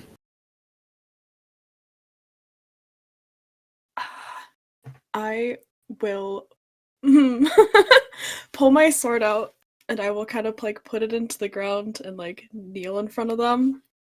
Mm-hmm. And without looking up, like just staring at the hilt, Aridia kind of just starts talking. Show me the path to retribution. Grant me the power to protect. Bless me with wisdom to know our enemies and how best to end them. take my oath to you without regret or reservation. I swear to walk the path of retribution. I will feel no fear. I shall carry your wisdom and power with dignity, faith, and trust until the life you have gifted me leaves my body. I, Aridia Dracum, will be your blade until my last breath. And I'll look up at the end. He smiles. And you are ready. And just places a hand on your shoulder, gives it a squeeze, and you feel magic flow through his arm and into your shoulder, across your whole body. You feel that warm feeling as your strength in all ways, physically, mentally, grows. As you feel, even when his hand is removed, you still feel that hand there. Mm-hmm. A connection, a bond through the oath that you have just made. You will do great things, Aridia. Far greater than I.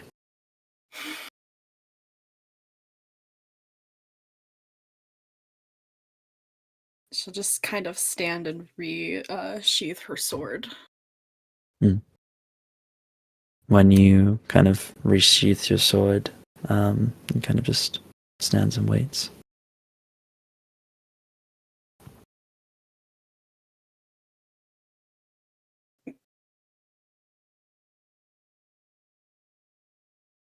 Nope, we're not asking the question I thought of. You want to ask questions? Nope! No? Not the one I thought of. Okay.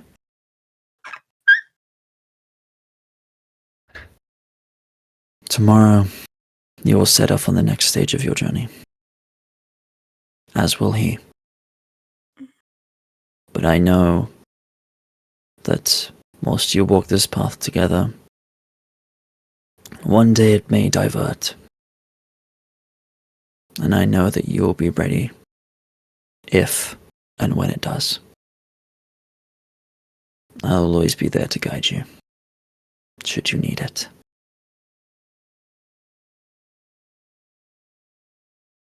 If that is where our paths lead, so be it. Onwards to the stars. And he will. There is a. It's the middle of the night, but you hear a fluttering of birds inside the barn somewhere as they leave a nest and go out through a window just loudly, kind of distracting you for a moment. When you look back, he's gone.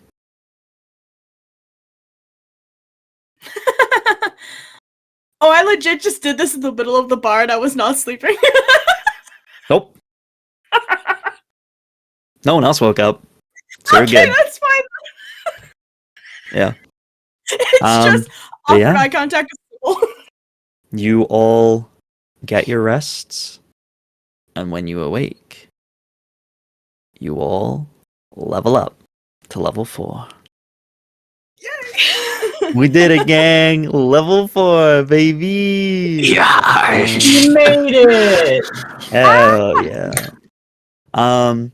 I know we've gone a little late, but I'm just gonna wrap things up real quick. We can come back to some, if people want to have little conversations in the morning, we can come back to them, but I'm just gonna do a little wrap-up thing, just so we can get the session wrapped up, because I know it's late. Sorry we've gone late again. I apologize. But yeah, you guys awake in the morning. Some conversations are had, some notes are exchanged, but ultimately you are ready to set off on the next stage of your journey as you leave the small town of Ambercrest behind. And as you set off on your journey heading towards Mistral City, we're going to stay with Ambercrest for a little bit. A couple of days go by. Life seems relatively normal. A few members of the town remain missing. It's quiet. And then 3 days after you've left, a group of 10 soldiers arrive, led by a figure dressed in all black, a black cloak flowing behind them, a almost like Kylo Ren style helmet over their face. They enter through the gate, and one of the townsfolk approach. If this were a movie, we would see Sparkle kind of in the distance, kind of just like hiding, watching what's going on, not wanting to be seen. At their side, they carry a wicked-looking sword with a kind of engraved hilt. The blade seems to be made of a black obsidian, kind of rough around the edges. It's not cut smoothly like a regular blade, almost like it's cut straight from rock. I want it. The figure is approached by a couple of the townspeople. They look to them. You were sent from the city. You've come finally. The figure looks to them, and their voice, the helmet, kind of morphs the voice a little bit, almost changing it. As it comes out in a kind of deep tone, way too deep for a human figure. The casters that were here, where are they now? That's the thing, my lord. They have escaped. Do you know where they were going? Well, I imagine they must have been heading in the direction of the city. I suppose that is the natural route that they would take from here. Just walks past them as soon as they say that. Just walks straight past them, as they don't seem to have anything. Steps into the tavern where we see Hazel is working. She kind of looks up and it's like, "Oh, hello. I don't think I've met you before, unless the commander's got a funky new helmet. Sir, welcome." Figure just walks over. She kind of awkwardly rambles, stands in front of her. The casters that were here, where did they go? They stayed here, so you must have heard things. I don't know. Truly, I don't. There was someone here. They stayed for a while, and then they were taken below, as they always are. That's all I know. Kind of, the figure looks at her for a few moments, and then he stomps his foot, and a golden circle forms around them on the ground, sigils all around between the two of them. I gave you the chance to be honest with me. Now you don't have a choice. Tell me, where did they go? She takes a moment. She realizes as the magic takes hold of her, this zone of truth. Sorry. I'm going to take a drink before I continue this.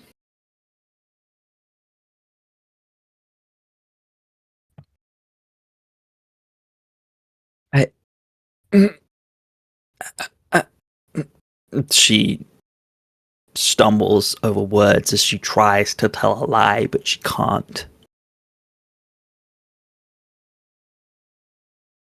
If you remain silent, then I will know that you know something. And I will have other ways of extracting it from you.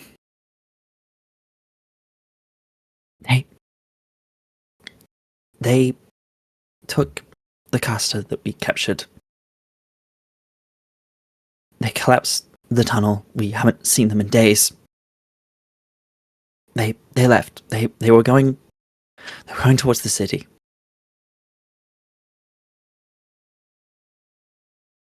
They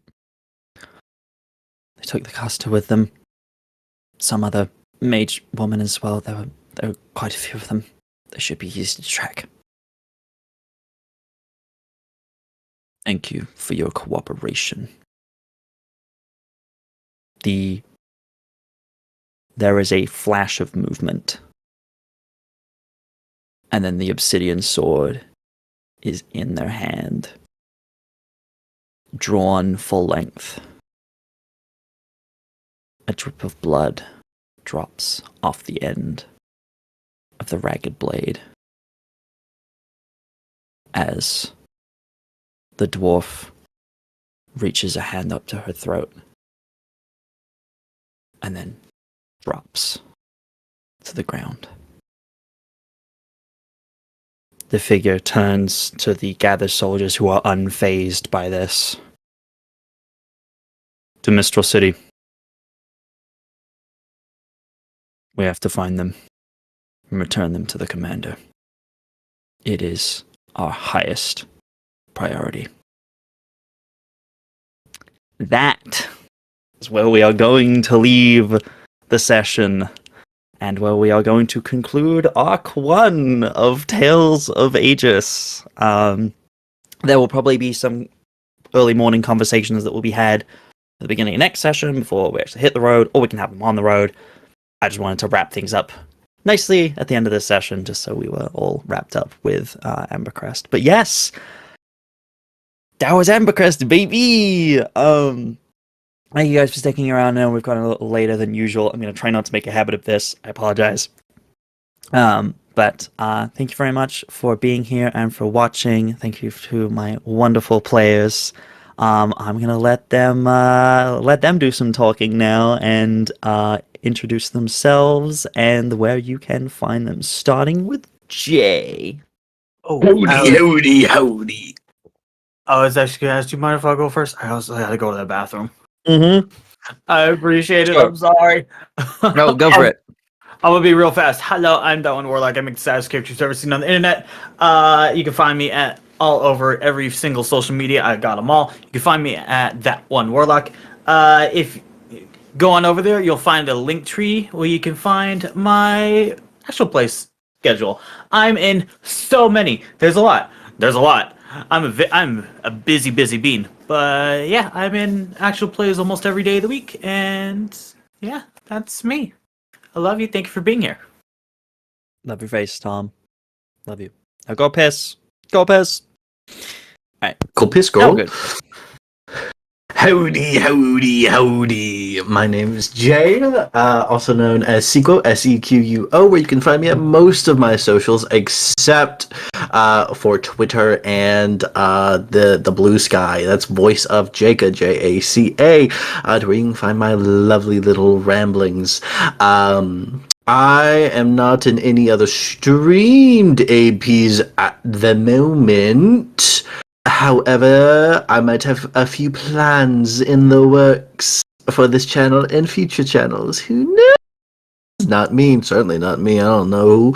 But you can find me here every Wednesday, starting soon every Wednesday. Either playing the wonderful Veldren Filafar, everyone's favorite arcane trickster, or a little bit more southern style Harlem McCann up in there, son.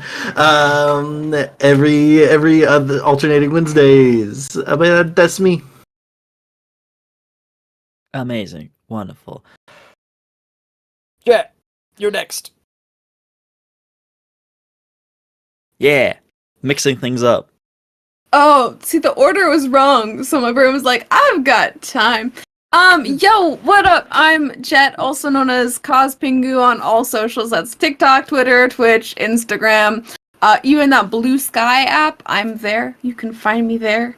And yeah, you can find me exclusively here every other Wednesday. For Aegis, yeah. Heck yeah. Abigail. Hi. Hello. Had to make sure you were muted. Yeah.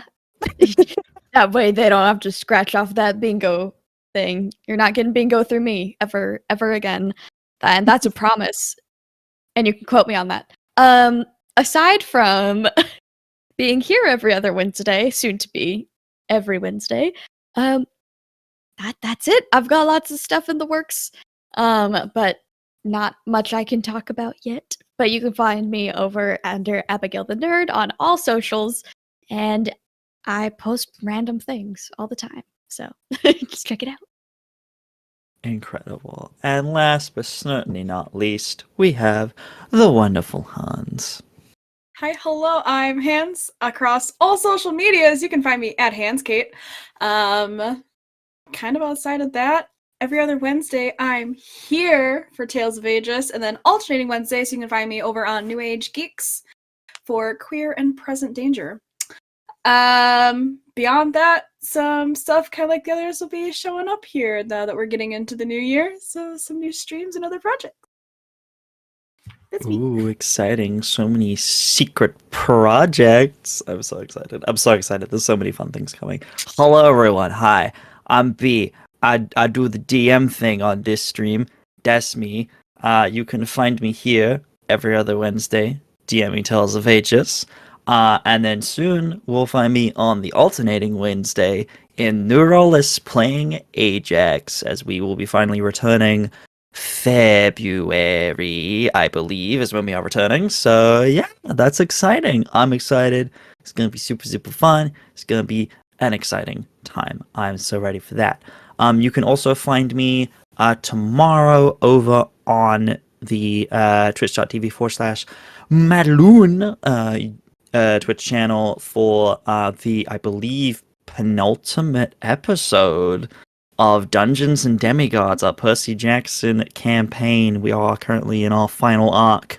It's a good time, it's good fun. Come check it out. It's a wild, exciting time. You can also find me on Era 313, our sci-fi podcast. It is all 8 episodes of the show are out now. Please go check it out. It's audio drama. We're really happy with how it's come out. We have some exciting announcements coming soon about some new stuff regarding that, so check it out. Definitely this month you should pay attention to the Era 313 show socials on Blue Sky, Twitter, Instagram, especially the Instagram. Instagram's a good one to keep an eye on. But yeah, exciting things coming for that. As for other secret projects, I have a few in the works that you may see on this channel soon, with potentially some new faces, maybe some old faces as well. And yeah, I'm really excited to hopefully announce some fun new stuff coming soon. But that is it from me, and I think that's it from all of us, as it is late, because we went over a little bit, but I want to just wrap things up. So, thank you very much for watching, everyone. We love your faces. Stay safe out there, and we will see you soon. Say goodbye, everyone. Goodbye, everyone. Bye.